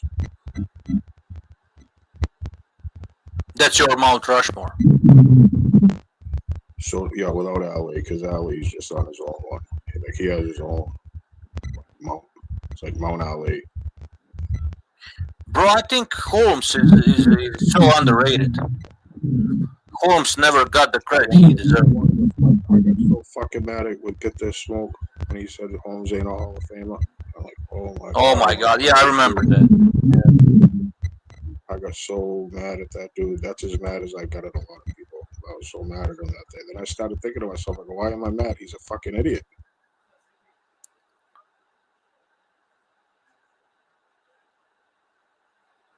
Yeah, bro, like, listen, Larry Holmes, he can beat everybody, like, from any era. I don't care. Prime for prime, Larry Holmes is maybe even the best heavyweight ever. I can only see Ali beating him. And that's about it. I don't see any other guy beating him. Larry Holmes would beat the shit out of Usyk, bro. If you throw punches, right, because that would be Usyk's kryptonite. Because Larry Holmes would beat up Usyk, bro. As much as I like Usyk, Larry Holmes would beat him up. Usyk will give her problems, but I would favor Holmes. I would favor Holmes. I 'cause agree. I'll tell you, that's what's going to be to Usyk is a stick and footwork. And when Usyk tries to unleash, you got to respond. And Larry wasn't afraid to give one to take one. Believe me. And if Usyk knocked down Larry, you know what? Larry's going to get right the fuck back up and start fucking fighting again. Bro, don't forget that Larry also knows how to fight inside. Do you remember the sneaky uppercut he would land in some fights? Brilliant fucking inside fighter. Brilliant on the break fighter. Brilliant clencher. Brilliant distance. One of the greatest jabs in the history of the sport. One of the greatest jabs in the history of the sport. That's Larry Holmes. Listen, Larry Holmes, one of the most underrated Larry Holmes victories was against Ray Mercer. He beat up young, prime Ray Mercer. He totally outboxed him. He was making fun of him. He was screaming in the corner like, I ain't Tommy Morrison. You ain't gonna do nothing. And then he continued to beat him after he said that.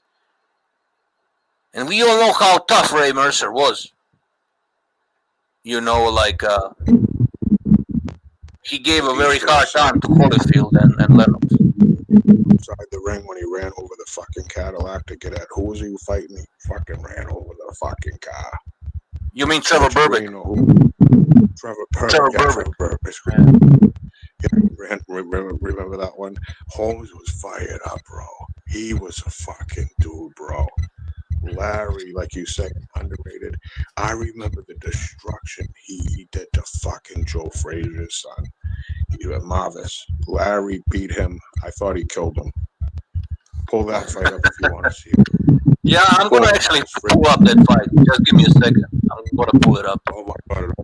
It doesn't last that long. I don't know if this was after the Tyson fight or before. It was after.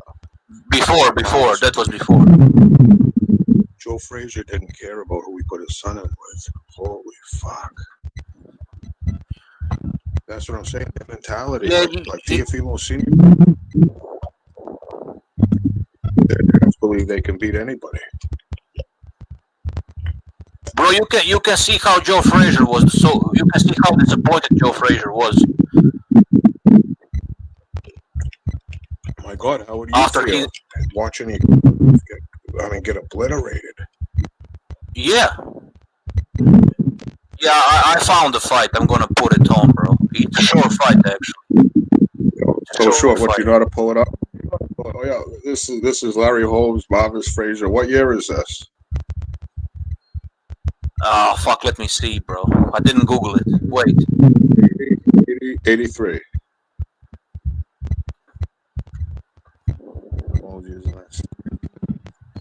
Outlaw. Yeah, what's up, Outlaw? What's up, Outlaw?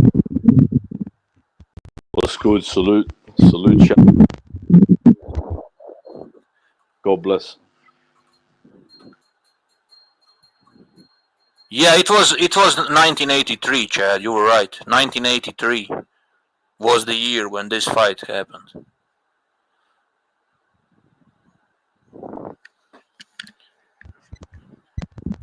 I'm a junior in high school. Like I'm a sophomore, you know. No, I'm not. I'm in 8th grade. I'm not even in high school yet. I remember. I like how he's using his jab to measure his opponent, to measure the distance. That's what I always liked about Larry Holmes. He could hold it right out almost illegally. Yeah. He knew every dirty trick in the book. Yep, exactly. He knew how to play possum. A lot of times he'd act like he was hurt and let his opponent come at him, and he'd fucking just, all right, now it's my turn, motherfucker. Yeah. And he's using those gloves to block his eyesight, you know.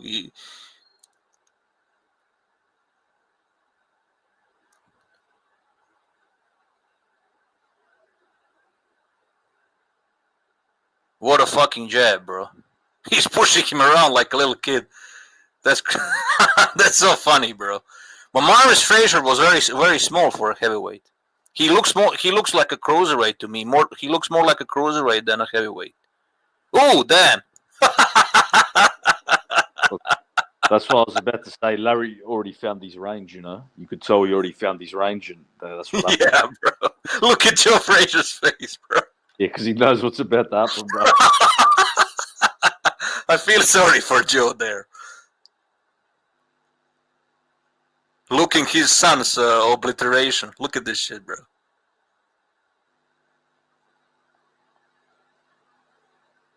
His son is getting massacred. Larry Holmes is playing around. Look at Larry Holmes playing around. It's funny, bro. And Marvis can't do anything, bro. Yeah, I think he can't even looked at the ref like, stop this because I'm about to, hurt this kid. Yeah. You know? So Larry, he ain't even happy with that. He's just like, that kid wasn't on my level. I had to do that to him, though. Marvis didn't even land a punch. He didn't land a single punch. I didn't saw him land a punch. What happened? The big Tyson was destructive. That's what I was about to say. Yeah, I was about to say he got destroyed by Tyson too. Poor motherfucker.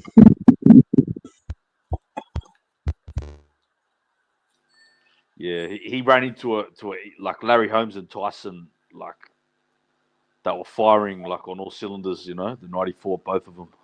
Yeah. Because even the Tyson that Marvis fought, that was a beast version. That was one of the best Tysons I've seen as well. Oh yeah, yeah. It's funny he got beat up by both Prime Holmes and Prime Tyson. I don't think he lasted a combined 3. Yeah. Yeah, both ground destructions. Yeah. I think Holmes beat him up. Tyson didn't hit him with as many punches, but Tyson, Tyson I thought just killed him. Yeah, Tyson sniped him. Looked like a sniper hit him. But I say we all talk about fantasy fights a lot, like that Prime Tyson when he was walking in versus Spinks. That version of Tyson right there is giving any heavyweight from any era all they can fucking handle.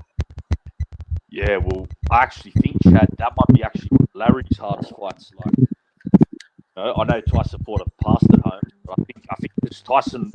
That's how you have to fight at home. Just got to get on him, Can't let him take range with that jab and start making. Yeah. And like Dick was saying, Marvis didn't land one punch. He didn't do nothing. Nothing, bro. Nothing. Not a fucking thing. And listen, bro, he wasn't like Marvis was not a bum. He was not a bum. He had wins over Joe Buckner before he fought Larry Holmes. Wins over Joe Buckner and James Broad. That's it. Yeah. He beat someone. I think he beat who was the guy he beat? DJ. He beat James Tillis and Joe Buckner and James Broad. These guys were all decent contenders. Yeah, because he definitely earned his shot at Holmes. I remember he beat them. Yeah. And when your dad's smoking Joe Frazier, you have a little leg up on the competition. Look at Joe's daughter. I think fought Ali. I believe maybe I just dropped it. Nah, that's true. I remember that. I put out whatever there was I don't know. Like I said, every day is just one continuous day to me. What was her name, bruh? Frazier's daughter. Layla Ali. You mean Frazier's daughter? Yeah. I think she Frazier. Jackie or something. Clarissa Shields fighting tonight, but I think Frazier's daughter fought Ali's daughter. I dreamt it. Nah, she did, Chad. You're right, bro. Definitely did. I just can't remember her name. I think it was Jackie Frazier or Jacqueline Frazier, something like that. But I remember that happened. They hyped it up because it was they were both the daughters, of the two legends. Did Layla won that fight? Layla beat the fuck out of her. He wasn't on Layla's level. It was just a name, I think Layla beat her in like 3 rounds or some shit.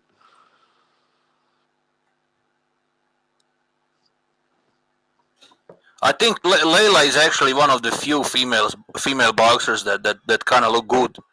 She's kind of good looking. She aged well. She maybe even looks better now than when she was boxing. Yeah, I remember watching the coal miner's. Who was the coal miner's daughter there? Chrissy. Yep, yeah, Christy Martin. I remember. The tough fuck. Because I watched a few back in the day. You know, just she entertained. She'd kick the shit out of me. That was one tough fucking bitch right there. Shout out to her. I remember the other one, fucking Ann Wolf. She was a beast. That was the fight they wanted Layla to fight. Some tough piece. There's some tough out there these days. No, Fundora's sister. Look at Daniel Dubois' sister. I think it beat up Daniel. Caroline. I've never seen her fight, but I heard she's good. She won the gold, I think, at the Olympics. She beat a boxer from my neck of the I think she is from my neck of the woods. No, the girl that lost to Dubois.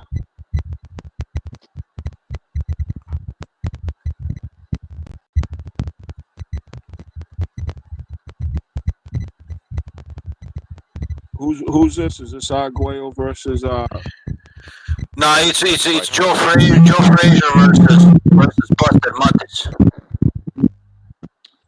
Yeah, I remember this fight, DJ. You know what, bro? This was a pretty Chad. Yes, so sorry for interrupting. Chad, your background is a bit noise. You know, some weird sound in the background. Yeah. Go ahead, bro. Sorry. Yeah, I remember watching this fight, DJ, and I remember thinking that this was a good like practice for Ali. Like I think this fight, because this lad, what was his name again? Is it Buster? Buster Matis. Buster Matis. Obviously, he's no Ali, but he has a bit of a similar style to Ali. You know, like he does. Yeah, he's like a fatter version of Ali. He's a fat cunt Ali. Yeah. So, but he's moving well. Like, look at his footwork, bro. I like his footwork. Yeah, especially for a fat cunt. Yeah. Yeah, bro. He's fucking good. He's moving smooth. He's a good boxer, bro. Like this guy, like he would be Hall of Famer today. Like he would beat Wilder for sure. Yeah. So this helped Frazier for the Ali fight. I feel. I remember watching this fight like a long time ago, and then Buster Matis gave him a tough fight. He gave him a tough fight to Joe Frazier until Joe Frazier knocked him out. Yeah, I feel like if Frazier didn't fight this fight, he might not have beat Ali. You know, I feel like he's really helped, like having to do trial to get him ready for the Ali fight. You know, yeah. Good matchmaking overall. Yep, definitely, 100%. Do you know who would have been a really super duper heavyweight if he had Pop? Tyrell Biggs. I remember that watching him box. He was like he could box, and then he just didn't. I think Tyson got rid of him real quick. But Tyrell Biggs, I'll tell you, if he had like some heavy, little more hands and better chin like Holmes, Tyrell Biggs had some offensive weapons. You guys remember Tyrell? Yeah, gold medalist. Yeah, he was a great Olympian. Like a low-level Breland. Yeah. Yeah, heavyweight version, yeah. Well, I thought there was a really good heavyweight, but it just didn't go that way. Yeah, that 80s was full of those coke heads and undisciplined fighters. Yeah, it was like, yeah, bro. Tyrell Biggs was very undisciplined, and same thing with Tony Tubbs and Greg Page. Those guys didn't really live the way the athlete was supposed to live, you know. Very undisciplined, sniffing cocaine and all that shit. I mean, how could you think about the coke that was in America in the 80s, you know what I mean? Like, I love coke. Yeah. I love coke now. I can only imagine myself if I was in the USA in the fucking 80s, you know what I mean? Yeah, cocaine is a totally 80s thing, 100%, bro. Yeah. You can't get more 80s than that. You know, And like I said, I love it now. So I could imagine myself if I was in the fucking 80s, USA, bro. You know, so You would end up being like Maradona or some shit. yeah, I think so, bro. I think so. You know, because it was, oh man, you know, especially in these big cities, it was all over the place. Pure, it was good shit. Like, you know, it was hard to get away from. Let's be real. Huge of that. I heard Miami was the center of drug trafficking. Yep, 100%. Killed one of them. Could have been cocaine. Lenny Bonds. Yeah, Miami was full of Colombians and Cubans. Yeah. Yep, I'll bring it in. Just, you know, that was the smuggling way back then. Yep. Before it, like, then now it comes over the border, you know, a lot in America. But back in the 80s, they just come straight through Florida. With airplanes. I heard Escobar was transporting cocaine with an airplane to Florida and Miami. Yep. That area, yeah. Yeah, one of them even bought an island in the Bahamas. So they fly the plane into the Bahamas and then just get all the boats, you know, pump it in from the Bahamas into, what's the lad? His name was Carlos Lenda. Yeah, so he bought an island in the Bahamas and turned it into an airstrip. So the planes would just fly into this island in the Bahamas and then boom, all the boats would, you know, get into Florida. Yeah, I also heard about that chick, Griselda Blanco. Yeah, Griselda. She was she was big in Miami, big in that business, drug trafficking, cocaine business. Well, she had like so Escobar and that would give her, like, she was their person in Miami, you know what I mean? So they give her all the distribution rights in Miami pretty much. Maybe with a few others, but she was one of the top ones, you know? Oh yeah, bro. Did you watch the series Netflix released about her life? Sofia Vergara is actually acting her. But they made Sofia Vergara look so ugly, you know, the makeup they used, and even then, Sofia Vergara is still fuckable. Even the ugliest version of her is still kind of fuckable. Yeah. That's how fine she is. Nah, I haven't seen it. I've got to watch it. Yeah, I haven't seen it. It's a decent TV show. It's not even long. It's more like a mini series, only 5 or 6 episodes, and that's it. Yeah, I'll have to check it out. Maybe because I've seen so many documentaries, I kind of know the story. That's why I haven't maybe rushed to watch it, you know. But yeah. Yeah, it's not gonna be much different from documentaries. You're right about that, you know. But still, it's a good watch. It's a decent watch. Yeah, I'll definitely watch it at some stage. It's the same directors as that Narcos series, from what I understand too. So yeah, they it's same director. Yeah, they do a good job. Bro, look at these old commercials. They're so cringy, but so funny. But this is why I love watching these old boxing fights. You see these, you know, it puts you back in this time. These old commercials. You're out of beer. It's funny. It seems like more people looked more normal back then. Maybe because they didn't have mobile phones, so that made him automatically more normal. Yeah, maybe. The FBI, ABC Color. This was probably some TV show. Yeah, I think I remember my grandfather watching this shit. So, yeah. Yeah. Like he would, obviously I wasn't alive, but he would watch reruns of the 60s shows, you know? So yeah, I think. Yeah, honestly, I never watched that show that they just showed up now. Yeah, I never watched it either. I just remember him watching reruns of it, you know? Yeah.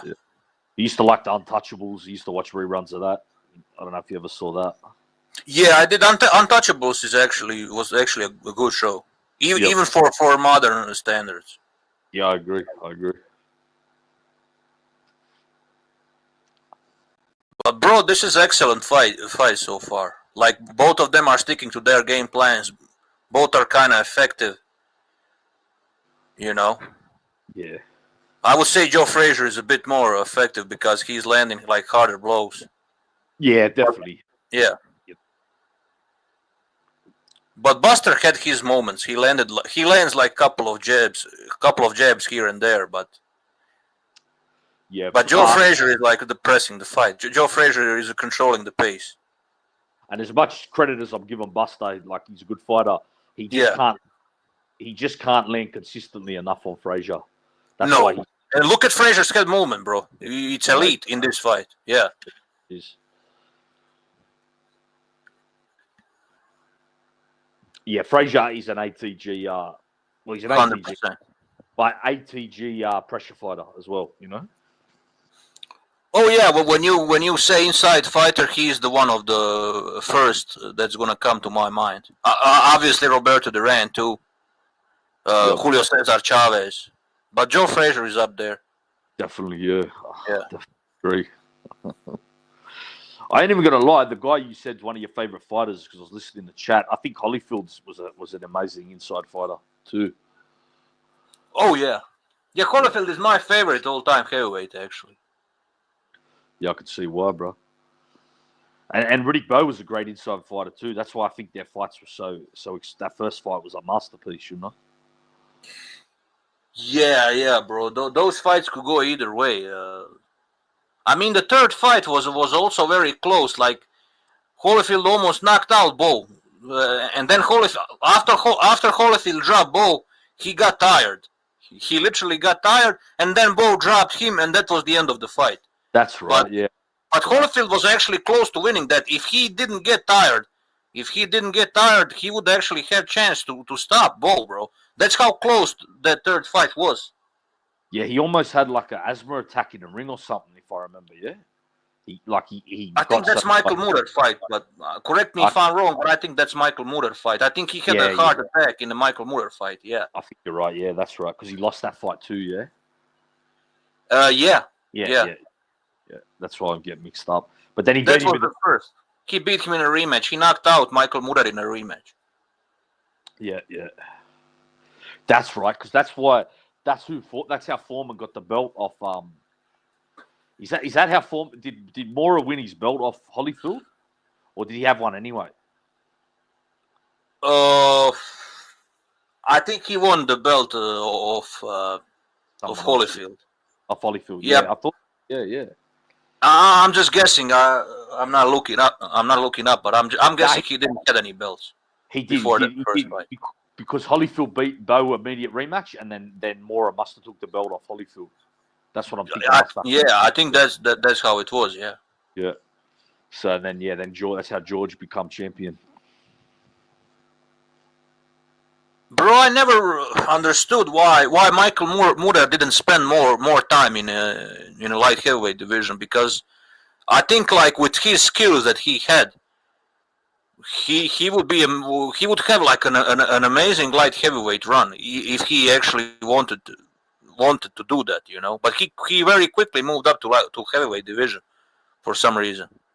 Yeah, I think just back then, like, the mentality was if you can make heavyweight, you go to heavyweight for the paydays. Yeah, exactly. Yeah. Like that's what it was. But you're right, man. Michael Moorer was a beast at light heavyweight. I mean, the opposition it wasn't great, so it's kind of hard to gauge. But his opposition was mediocre, to be honest. But from what I saw, bro, he could beat anybody from the footage I saw. Yeah. And then we have to like kind of be fair to him and go, but then at heavyweight he did beat. So that showed that he was world class. So if he could beat Holyfield at heavyweight, what the fuck could he do at light heavyweight? You know? Yeah, exactly. That's my thoughts. Like if he was beating the shit out of these big heavyweight guys, what would he do at light heavyweight then? Yeah, I've got to be real with you. I think he would have been the best light heavyweight. Yeah, of that era. I wouldn't say all time, but definitely of that era. And probably Roy Jones. Then when Roy Jones come, he probably would have been the hardest opponent for Roy Jones. Oh, gee, he would be hard. He was a southpaw, bro. Roy Jones would have issues with him. Yeah, I know. Dangerous. And you know how much I dislike Roy Jones, bro. Yeah. And I like Roy Jones. That's why I said, it's dangerous. Yeah, but Moorer would be a tricky fight, because he's a southpaw, and on top of that, he's a big puncher. And Roy Jones is kind of chinny, bro. That fight would be very difficult for Roy. It would. And, I can't really, like, I think he probably would have beat Mikucheski. I think he probably would have beat Virgil Hill, you know, if I'm thinking about it. I don't think any of those guys would beat Muda. Nah, I don't think so, bro. Only Roy would have chance, and even Roy fight would be questionable. Yeah, that would be. I think Roy would have had to maybe have Michael Moorer slowed down by the time he got there. Well, if it goes to points, then I would give it to Roy Jones. Yeah. But Michael Moorer can definitely knock him out. Which, to be fair, Roy Jones did get to light heavyweight like kind of late 90s, and Michael Moorer, I think, had slowed down a bit. So maybe the timing would have been, but who knows? If he stayed at light heavyweight, he might not have slowed down. It's just, it's so hard. Still speculation, yeah. Still speculation, yeah. To be honest, I think George Foreman took Moorer's soul. I think he could even have been a better heavyweight if that didn't happen to him. Yeah. He was actually outboxing George before that knockout. That's why. I just think that ruined, that was such a hard loss. He just couldn't. I just think that ruined him, bro. Yeah, I think another thing that ruined him is because 95% of the people back then had him winning against Foreman. Very few people actually gave Foreman any chance. So when that happened, he probably mentally collapsed too. I think so. Because he couldn't really accept he lost against an old man. Exactly. Yeah. Exactly. Yeah. Well, I'm trying to think, DJ. I don't think he had another big win after that. Not that I don't know. Maybe. I think that was basically like his end. His end. Foreman fight was his end. Not in a physical sense, but in a mental sense, he was like, because we all know boxing is a mental thing too. I know that sounds cringy, but it is a mental thing, and he was never the same after that knockout. Mentally, he was never the same. He never recovered. Yeah. Yeah, I remember. Well, I know Holyfield beat him in the rematch, and then after that, bruh, the next thing I can really remember is David Tua fucking nearly killing him, lad. Oh, that was a murder. Come on, bro. 30 seconds. I think that lasted about 30 seconds. Yeah, bro, that was hectic. Yeah, that was. Man, I thought he got killed, bro, when Tua hit him with that. Bro, that fight actually put David Tua on a map. Yeah, you're right. Because nobody expected, some people thought that's actually gonna be a close fight. So I remember the coverage from back then, and some people even thought maybe even Michael Moorer can win because he's more experienced, and then this motherfucker knocks him out in about 30 seconds, bro. Yeah. What a statement! What a statement to put, bro. And in hindsight, David Tua had another demolition, but no one knew who the fuck the guy was at the time. But remember, David Tua knocked out John Ruiz in 18 seconds, but no one knew who Ruiz was at the time. Yeah.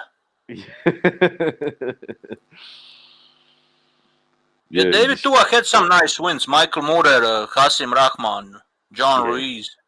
Yeah. I think it's safe to say that David Tua is actually one of the best boxers that never won a title. Yeah, I think so, bro. I agree. And on top of that, he ruined Ike Ibeabuchi. Ibeabuchi won the fight, but he was beyond ruined. He started to call himself Mr. President after the fight and all that. You remember we talked about it. We talked about it, the other day. Yeah. Very true. And you know what? And even though he lost that fight, that's still an ATG heavyweight fight. So David Tua. Oh yeah. To me, that both fighters win with a fight like that. That's a great fight. They broke a record for most punches landed. I think. Yeah. Yep. Most punches thrown. Yeah. It was a crazy fight, bro. Incredible fight. Actually, I got to be real though, bro. That might even have ruined David Tua a bit. I think both fighters might have got ruined. Even though Tua went on to do things, that probably took a bit of his prime, I think, as well, that fight. Oh, yeah.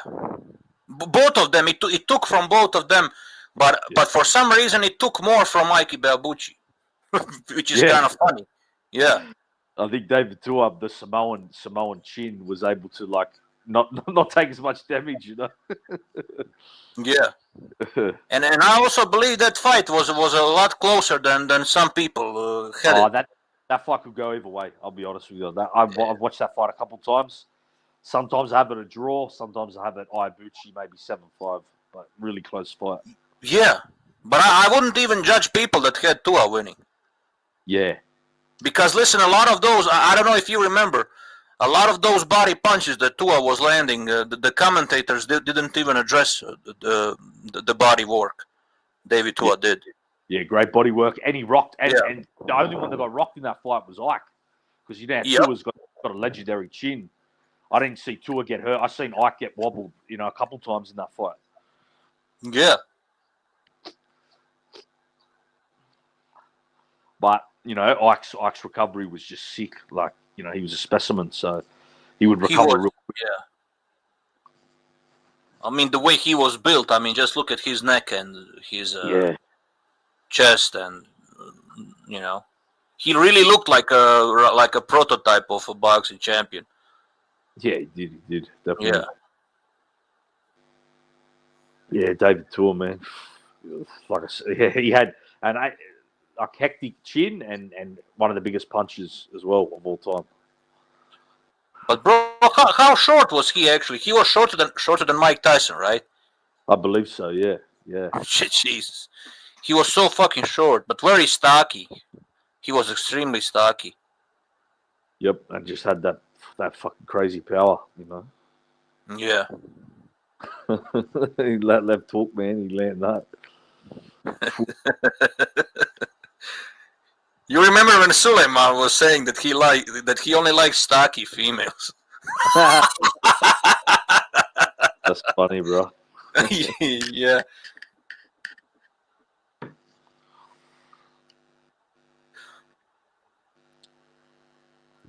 Bro, look at these guys. Round 7, and they're still moving the same way they did in the first round. Yeah, it looks like the first round.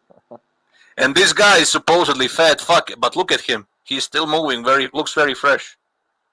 Yeah, see, I think even this guy maybe in the 80s when, wasn't as maybe deep, he probably would have been more relevant, I think. You mean Buster Mattis would be more relevant in the 80s? Yeah, definitely. Definitely. Yeah. He would have picked up a belt, I think, and, Oh, yeah. He looks very good here, bro. Like, I ain't gonna lie. He's losing the fight, but he's not embarrassing himself at all. He's boxing very well. It's just that Joe Frazier was just another level. That's all it is, Yep. And he's in the prime of his Yeah. Oh, damn. Was this a knockdown or was it a slip?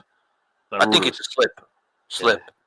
Be interesting to see. I think maybe Frazier threw that hook so hard he put himself off balance, He looked off balance, yeah. Yeah. He put so much into that hook, he spun himself, Yeah. Yeah, Frazier in the 60s, I think this fight is the 60s. The 60s up to Ali was just a monster. He looks like a monster here, honestly, bro. Yeah, he was. He was, bro.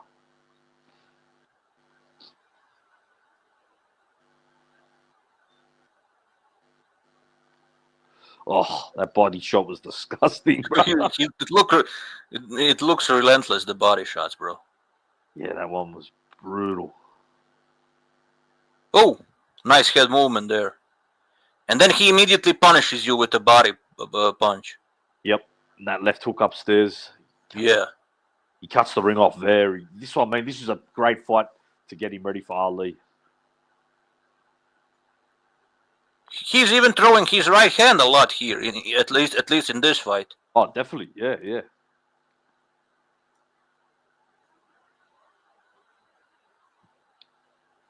Nice jab there too. He's even using his jab. Yeah.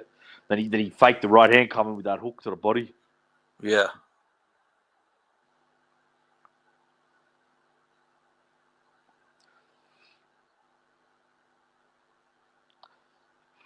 Yeah, I could see why you were saying that, how much of a problem this guy would have been for even Usyk, Yeah, bro. I think he would give a harder fight to Usyk than Mike Tyson. Not because Frazier is better than Mike Tyson. I think stylistically he would be bigger trouble for him because this guy doesn't get tired. He's like relentless, you know. Yeah, I can see And Mike that. Tyson always falls down. And Mike Tyson in the later rounds, his pressure is not the same like in the first 5 or 6 rounds. Well, that's why, yeah, Tyson would be super dangerous to Usyk early. But the longer the fight goes, yeah. But yeah, you're right. Frazier's going to be a problem the whole fight. Like, I would still favor Usyk, but I think Frazier would give him like a very tough fight. It would be extremely competitive. Definitely would, yeah. Yeah, we see there. It was a slip, yeah. He swung that hook so hard.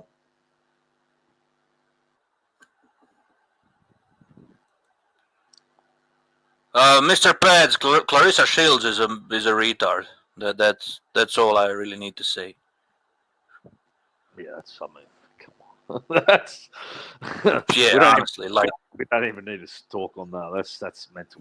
Yeah, like comparing female boxing to male boxing. That's a joke. Yeah.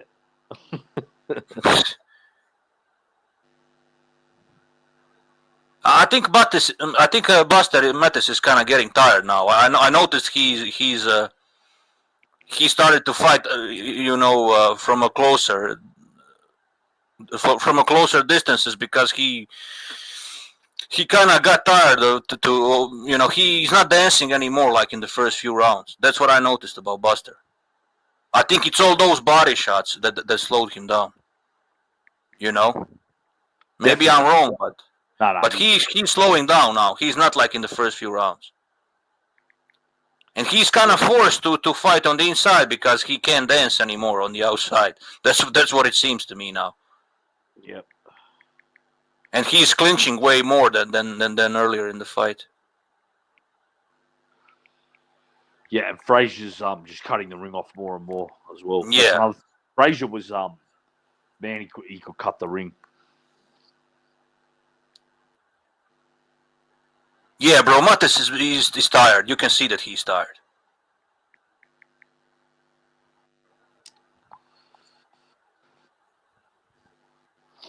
There's another fight I've seen as well where Frazier fought. Oh, look at that jab. That was beautiful. Nice jab, bro. Yeah.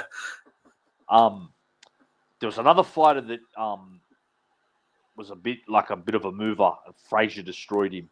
I thought this fight and this other fight was good. Like you mean Joe Bugner? Nah, it was this other lad, bro. He had like white. Was it Jimmy Ellis? Maybe had like white. Jimmy Ellis, yeah. Jimmy Ellis was a mover too. Frazier knocked him out in a few rounds, maybe. I think that was before. Yeah. Bro, Oscar Bonavina did well against Joe Frazier in the first fight. Yeah, he did. That was a good fight. Very competitive. Yeah. And even Eddie Machen. Eddie Machen actually dropped Joe Frazier. He was good. He's another heavyweight. Yeah, Eddie Machen. Yeah. He's kind of forgotten, but Eddie Machen actually was a very tough guy. And I'll tell you, was another good heavyweight that Frazier beat, Jerry Quarry. Yeah, Jerry Quarry. Yeah, exactly. Eddie Machen actually beat Jerry Quarry. Yeah, that's what made me think of him. Yeah.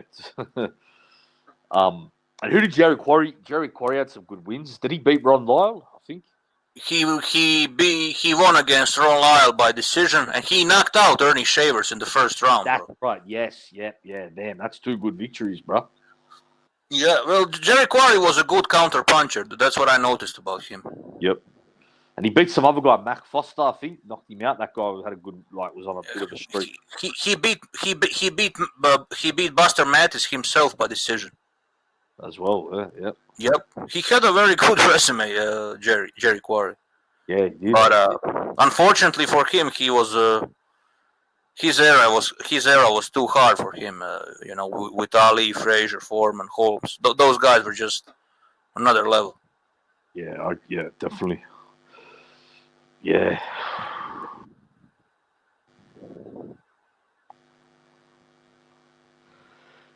These commercials. Yeah, it kind of makes you feel like you're back in the 60s, though, Yeah. This one is weird. Look at this commercial, bro. Good What about- taste from end to end. That milk or some shit, bro. She looks like some hippie. Yeah, what is that fucking... Oh, cigarettes. Yeah. I thought it was milk at first because I just saw the M. Look at this shit. What the fuck is this?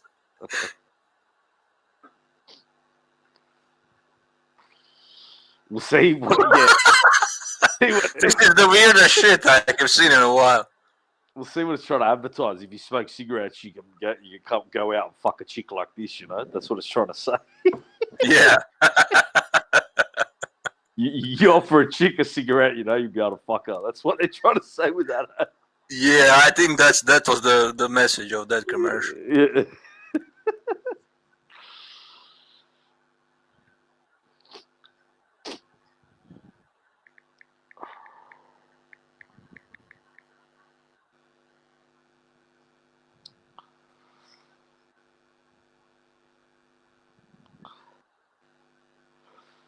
Bro, what the fuck is that on Buster Mattis? Look at his shorts.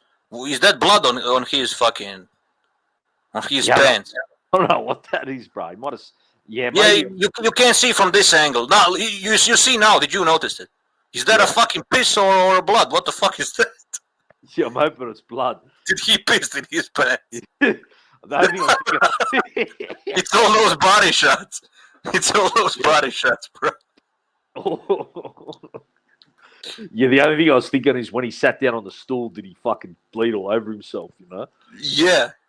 I'm hoping that's what I'm just going to say it for him. That's Yeah, we will see from this angle, I think. Yeah, look at this shit, bro. What is that? Is that blood or... Yeah, I think maybe when he sat down on the stool, he might have just bled all over himself. Yeah, that's blood. Look at... Wow, damn. Because remember, it's because of them shots he started getting hit with them shots upstairs. Yeah. Frazier busted his face open. Yeah, he's hurting bad, bro. Bro, half of his pants are bloody, bro. I just looked at him then to see what his record like. Bro, you should see how fat Buster got as well. Like, there's a photo of him on Google. Man, Yeah. he got fucking huge, bro. Yeah, but most of those photos are at the end of his career, I think. Yeah, I think so. Yeah, definitely. It's not around this time. It's just funny though how big he got. Yeah, I think he was sick or something, the diabetes or some shit. Yeah. Do you remember? Oh, yeah, you never really. I remember you saying you didn't like wrestling. There was a wrestler named Mark Henry. He was like he was like 500 pounds. That's what Buster Mattis looks like in this photo. Jesus. But he looks huge here. Like, he looks like any modern heavyweight today. He looks at least 250 or 260 in this fight. Yeah. I mean, look at him. He's huge. Yeah. 6'3", 6'4", 250, I'd say, Yeah. 240. He's bigger than Usyk, bro. Yeah, way big, yeah. Way bigger than Usyk, yeah. So I'm looking at his record. His best win probably would be Chuvalo, it seems, yeah. Yeah, I never saw that fight, actually. I never saw that one.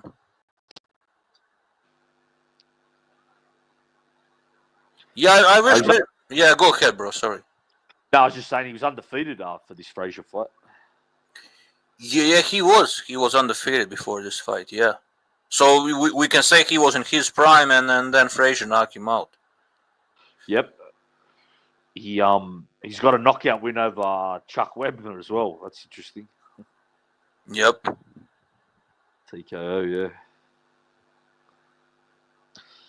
Pads will find this fuck. Pads is in the chat.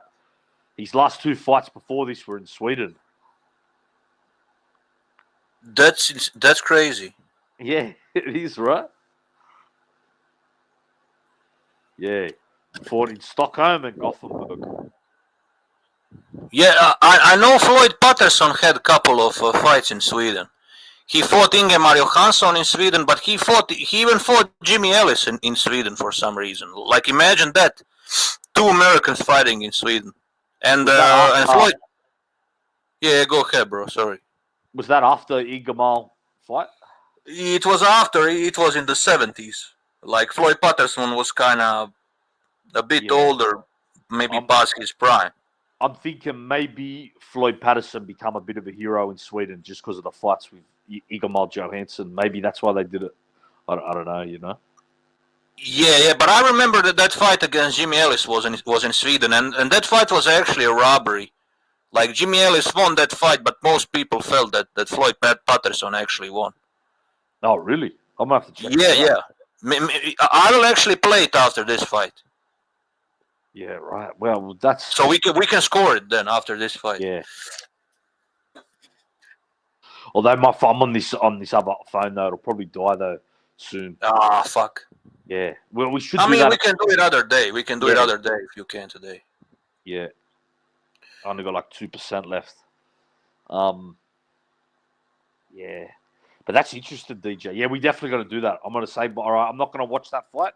I'm going to save it for when we score it on here one day. Yeah, we will. I think I will do another like stream in 2 or 3 days. Yeah. We might even get one here or someone else maybe come on as well. They could, you know. Yeah. I wish Mr. Doc would jump on, bro. Mr. Doc would be an interesting addition because he knows the history, you know. Yeah, and I'd like to get some other opinions on it, you know. Yeah. Jesus, look at him, so tired, bro. He's finished. He didn't even try to get up. Yeah. See, to be honest, obviously it was a different mentality back then, but his corner probably could have threw the towel in a bit before this. Like, he was finished a while ago, you know? Yeah. But you just fought to the death back then almost, you know? Yeah, Buster had some heart. He showed some heart in this fight. Definitely. It's heart, skill, everything. He was a good heavyweight. I don't think I ever saw bloodier pants in my life than this one.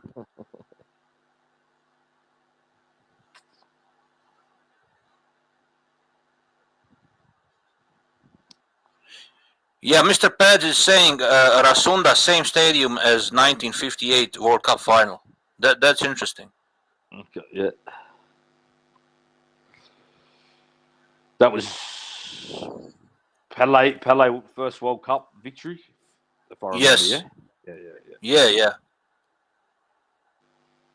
Yeah, Brazil won that World Cup, and they played against Sweden in the finals. Yeah, that would have broke their heart losing that final. Yeah, man. I think if it was any other team besides Brazil, Sweden could actually won it. But unfortunately for them, they played against fucking Pele, so you know the rest is history. Can't be helped. Yeah. Yeah, Mr. Pat is saying that even Ray Mercer fought there. That's interesting. I never.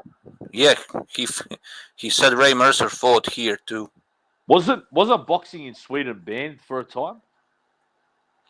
Yeah, Mr. Pat was boxing banned in Sweden. Because I remember. I remember some MMA fighters talking about it. Because Sweden had it, you know, some good MMA fighters, and I remember they were talking about like how they tried to get boxing, you know, legal and stuff. Was Gustafsson a Swedish guy? The MMA guy. Yeah. Yeah, he's Swedish. Yeah. He was a beast at one stage. When he first come over to America, I'd hear his story. He beat the fuck out of everyone in America in the gyms, like, you know. Yeah, he's saying yes. For decades, it was banned in the Nordics. Just not here, because of doctors saying it causes brain damage. Well, it does cause brain damage. Yeah, that's definitely true. So all the Nordic, all the Nordic countries it was banned. That's interesting. So he said that's why Badu Jack moved to the USA. Ah, right. So what Denmark it was banned? Yeah. He basically means like entire all Scandinavian countries. You know, Denmark, Sweden, Norway, Iceland. You know. I remember Kessler having some fights in Denmark, but I guess maybe it was after that, or. Well, Kessler fought in like later 2000s, right? Yeah, like early to late 2000s. Yeah, throughout the 2000s. Yeah, so maybe the ban was lifted after, Maybe. after when he was fighting. Yeah. He's saying a washed up Ray Mercer, like mid 2000s. Damn, so that's like 40-year-old Mercer then. Yeah, he very washed. Kessler was definitely one of the best Scandinavian fighters. Oh, he was very, very good, bro. He like that was a very good victory for Joe Calzaghe. 100%. Maybe even his best victory. Yeah, definitely. Apart from the Jones and Hopkins, but Jones and Hopkins were kind of past their primes. Yeah, I'd say Hopkins would still be his best victory though, because Hopkins was number 2 pound for pound at the time. So yeah, Hopkins was very good win. Yeah. I agree. But Roy Jones was definitely past it. But even just at super middleweight, Kessler's his best victory at super middleweight. Yeah, and also I think even Robin Reed was a very good win. Yeah, that was. And Chris Eubank also was a good win. Good win. Even Jeff Lacey, like he ruined that guy's career. Jeff Lacey was like a big prospect. I remember all the hype, and then Joe Calzaghe ruined him completely. Ruined him completely. And Jeff Lacey was very hyped at the time, And to be fair, like Robin Reed, right? Robin Reed was past it, but no one had ever beat Robin Reed up the way Jeff Lacey destroyed Robin Reed. So he did look like a monster, like Olympian. Well, they called Jeff Lacey like a new Mike Tyson or something. Yeah. I mean, obviously that was probably a little bit over, but he was a dangerous fighter. Yes. And I remember even the fight before Calzaghe, because he had a really good left hook, but he started developing the right hand as well, because he knocked this guy the fuck out with the right hand. So he was like, he was turning into a beast, and that's why a lot of people were picking him to stop Calzaghe. Yeah. I remember all of that shit, and some people were like,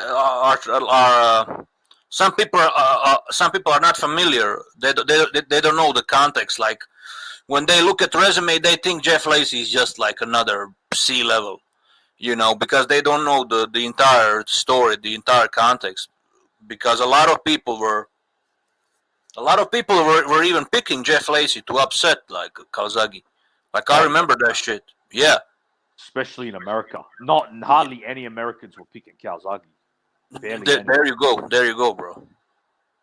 To be honest, most Americans thought it was just when will Calzaghe get knocked out. Like that was like yeah, they really hated on Calzaghe. Like they just hated the fact that he was ruling that division for years.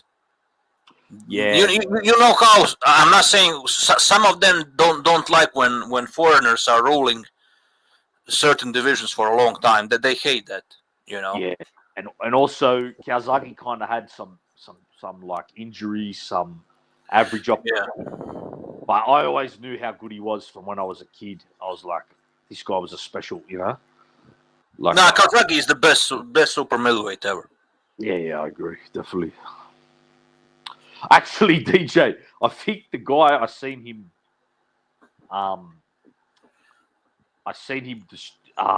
who was this guy? He fought out of Germany. I was going to ask you if you knew him from, like, if you remember him. Sven Edke.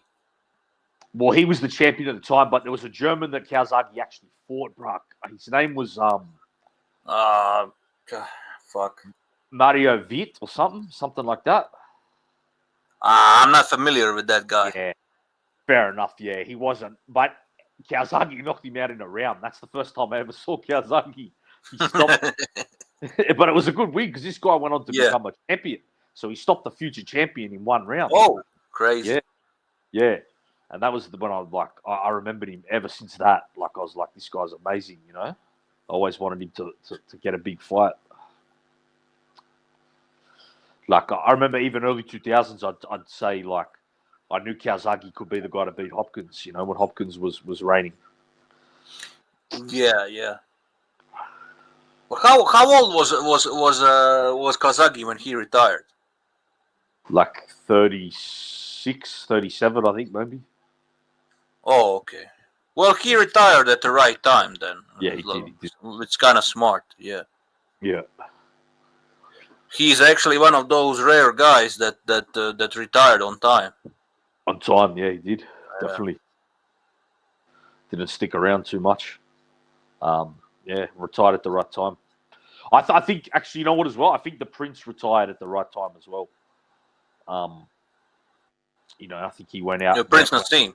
Yeah, I think he went out at the right time because them lighter weight fighters that you know, and Prince was all about reflexes and speed. Plus, Yeah. I think his hands were starting to become fucked because of how hard he punched. So I don't think the Prince. I think the Prince probably left at the right time. You know, I think if he stayed, he would have took a few losses. He retired immediately after he took the beating from Barrera, right? Yeah, he had one fight, looked terrible, and then retired. Yeah, but I remember he took it's not only because he lost the fight; it's because of the beating he took. I think he realized that his time was kind of very close to the end. Yeah, he didn't want it to end up being like a punch drunk. Yep, and especially with, like I said, how his hands were starting to break all the time. So yeah, imagine the Prince without power. You know, that he would be like very, very average with because his style relied on athleticism. Without athleticism, he's kind of average. Exactly. Yep. And that was all starting to dip. So I feel like he did get out at the right time. You know. Yeah, he's a smart guy. He realized I took a terrible beating and it will be better for me to retire. Yep. Yeah. And just trying to think of other guys who got out at the right time. Doesn't really happen, you know. Steve Collins, maybe. Steve Collins. I would say Vitali. Vitali also retired at the right time. Yep. Vitali Klitschko. Lennox Lewis also. Lennox, yep. Carlos Monzon. Carlos Monzon, exactly. It's funny thing how Carlos Monzon actually was extremely smart in the ring, but then outside the ring, complete opposite. But yeah, but he retired on time too. Rocky Marciano also retired on time. Yeah, Rocky did. Mayweather, exactly. So some guys are just smarter. They just know how to. They just knew how to retire on time, and I can respect that. Yeah, and I kind of hope Usyk does that. You know, I'm not gonna lie, because he's had a great career.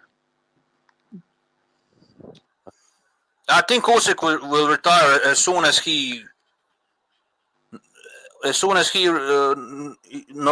noticing that he's kind of slowing down. Then he will retire. Yep. Yeah, I think so too. I guess some could say Lomachenko kind of retired at the right time, maybe. Yeah, I would say so. Yeah, I would say he retired on time too. Yeah.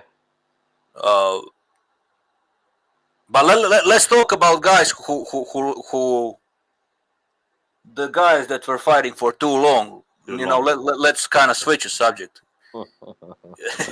So many of them, bro.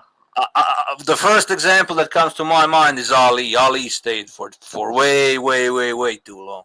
Way too long. Way too long. I would even say Roy Jones stayed for too long too, because if you notice, in his later part of the career, he was constantly getting knocked out by a lesser opponent. Yep, Roy Jones definitely stayed too long. Shane Mosley just fought yesterday. Can you fucking believe that? Yeah. Exactly. He's also a great example. I would say even Joe Louis stayed for too long. That's why Rocky Marciano knocked him out of the ring. That's true, yeah. Yeah. James Toney. Oh, yeah. That's maybe even the best example. I mean, he can barely string a sentence now. Yeah, he's bad, bro. He's bad. Very, like you said, very punch drunk.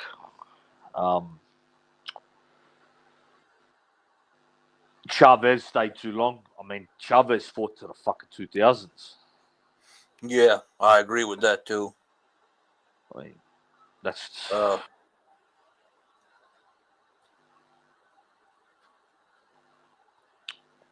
crazy because he always would say he's always saying, "Oh, I'm going to retire at 100 fights." He went way over. Holyfield also, bro. Holyfield stayed too long too. Way too long, bro. Way too long. Yeah, even Sugar Ray Robertson. Yep, that's another great example. Yeah.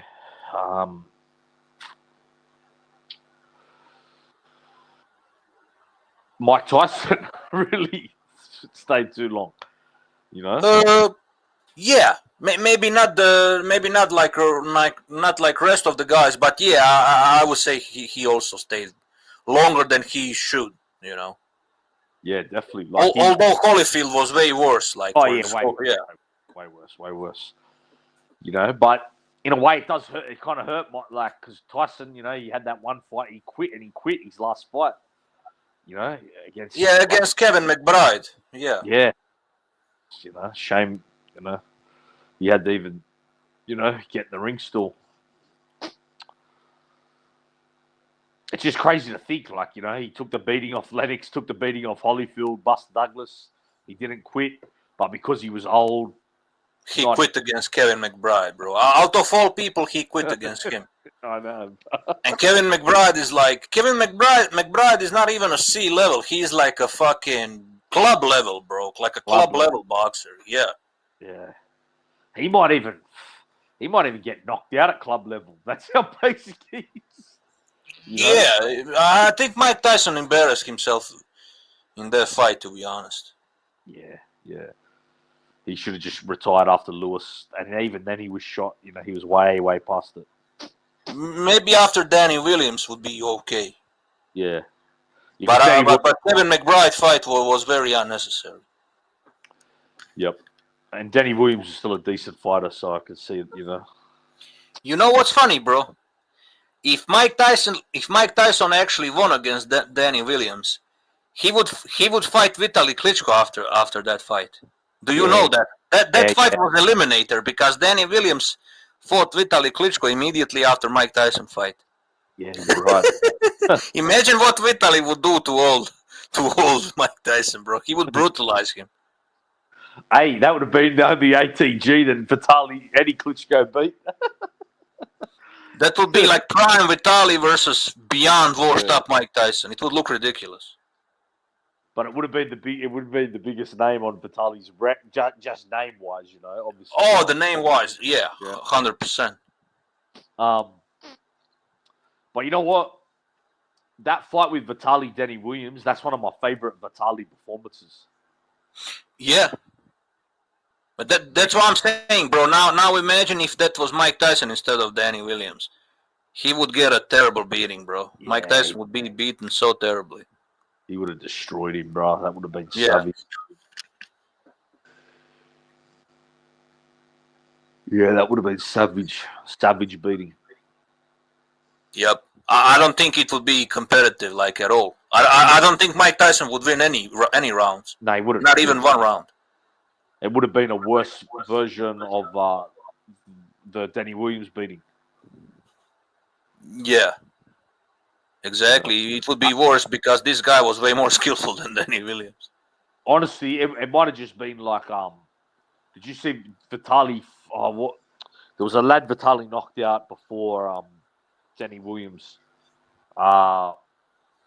Kirk Johnson. I don't know if you ever seen that fight. But yeah, it would have looked like that. Kirk Johnson is like a fat American guy, right? That's him. Yeah. Yeah, I remember now. Yeah. Yeah, Vitaly beat the fuck out of him in like 2 rounds. Just steamrolled him. Yeah, I remember that. Yeah, Kirk Johnson looked kind of like Andy Ruiz. Yep. Only like black version. Only black version. Yeah. Yeah, bro. I think that's what the fight with Tyson would look like. Jesus. Maybe in a retrospective, it's kind of good that fight never happened. Ah, fuck, he left, but his battery was running out. I think his battery was running out. Yeah, I'll stay for a bit more. If somebody wants to jump on, you are welcome to jump on. If not, I'm gonna end the stream. So, yeah. Yeah, bro, it's one of the recommended videos. It's one of the recommended videos. The name of the video is I ranked the greatest GTA villains of all time.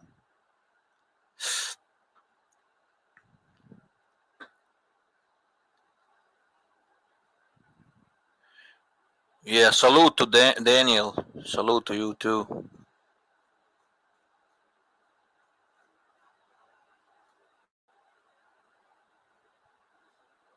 Chat going live soon. Nice.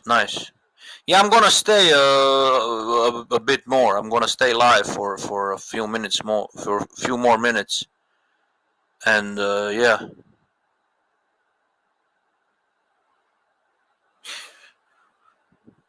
I'm gonna get myself a drink. I'll be back in 5 minutes. I'll be back in 5 minutes.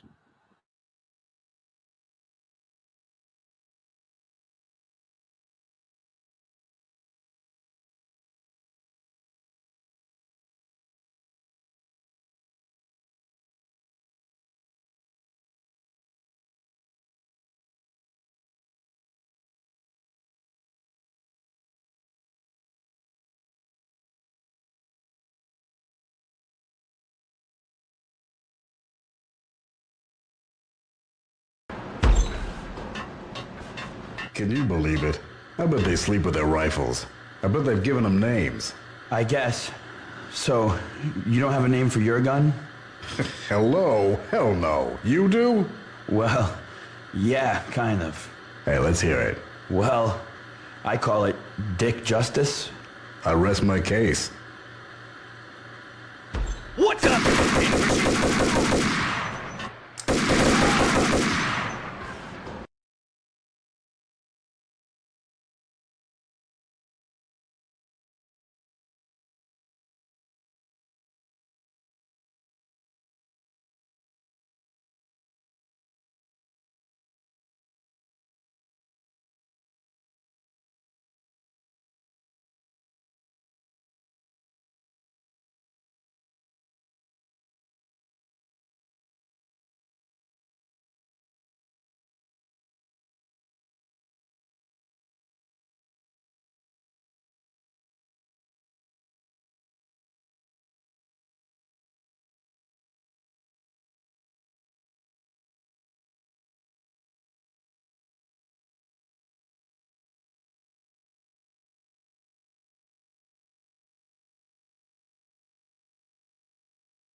Okay, it's Martin Thornton then. I honestly never heard about that guy. Let's I'm gonna see his box rec. Martin Thornton.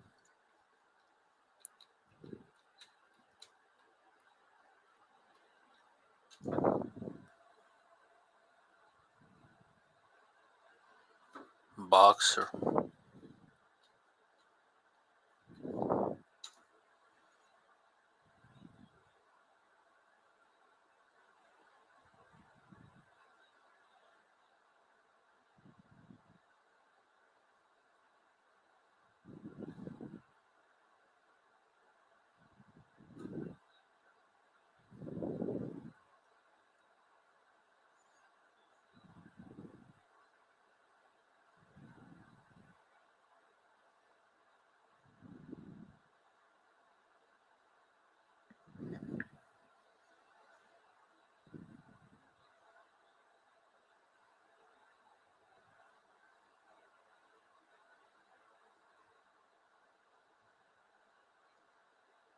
Oh, he was a middleweight. He was a middleweight, right? He had 9 wins, 1 loss, and 1 draw. He was a middleweight. His last fight was in 2004. He won against Khalif Shabazz.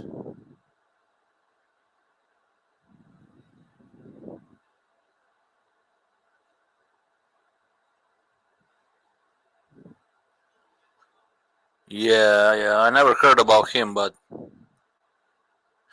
his backstory sounds fucked up.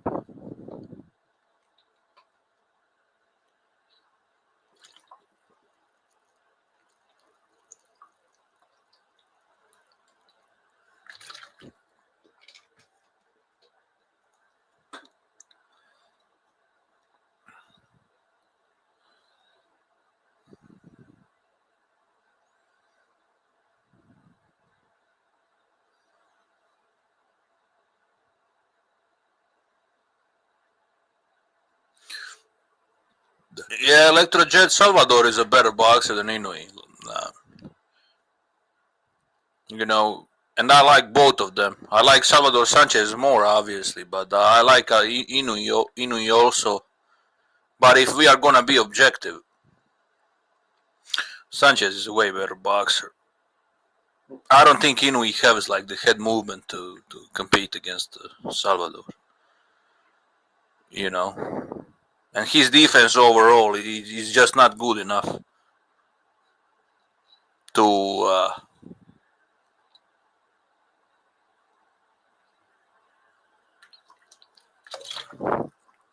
his defense is not good enough for Salvador Sanchez. It's not good enough to neutralize the offense of Salvador Sanchez.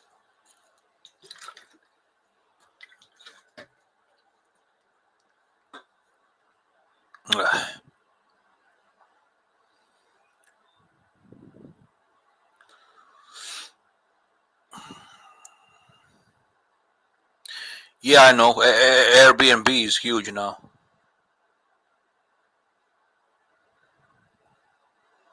Every lowlife in Australia goes Bali, Thailand at some stage.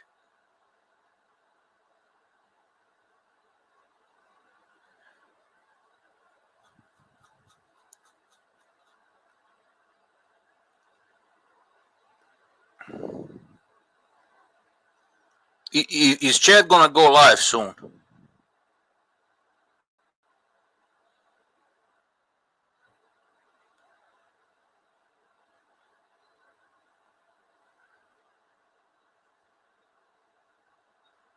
If Chad is gonna go live soon, then I might end this.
Yeah, I will end this. So thank you guys, and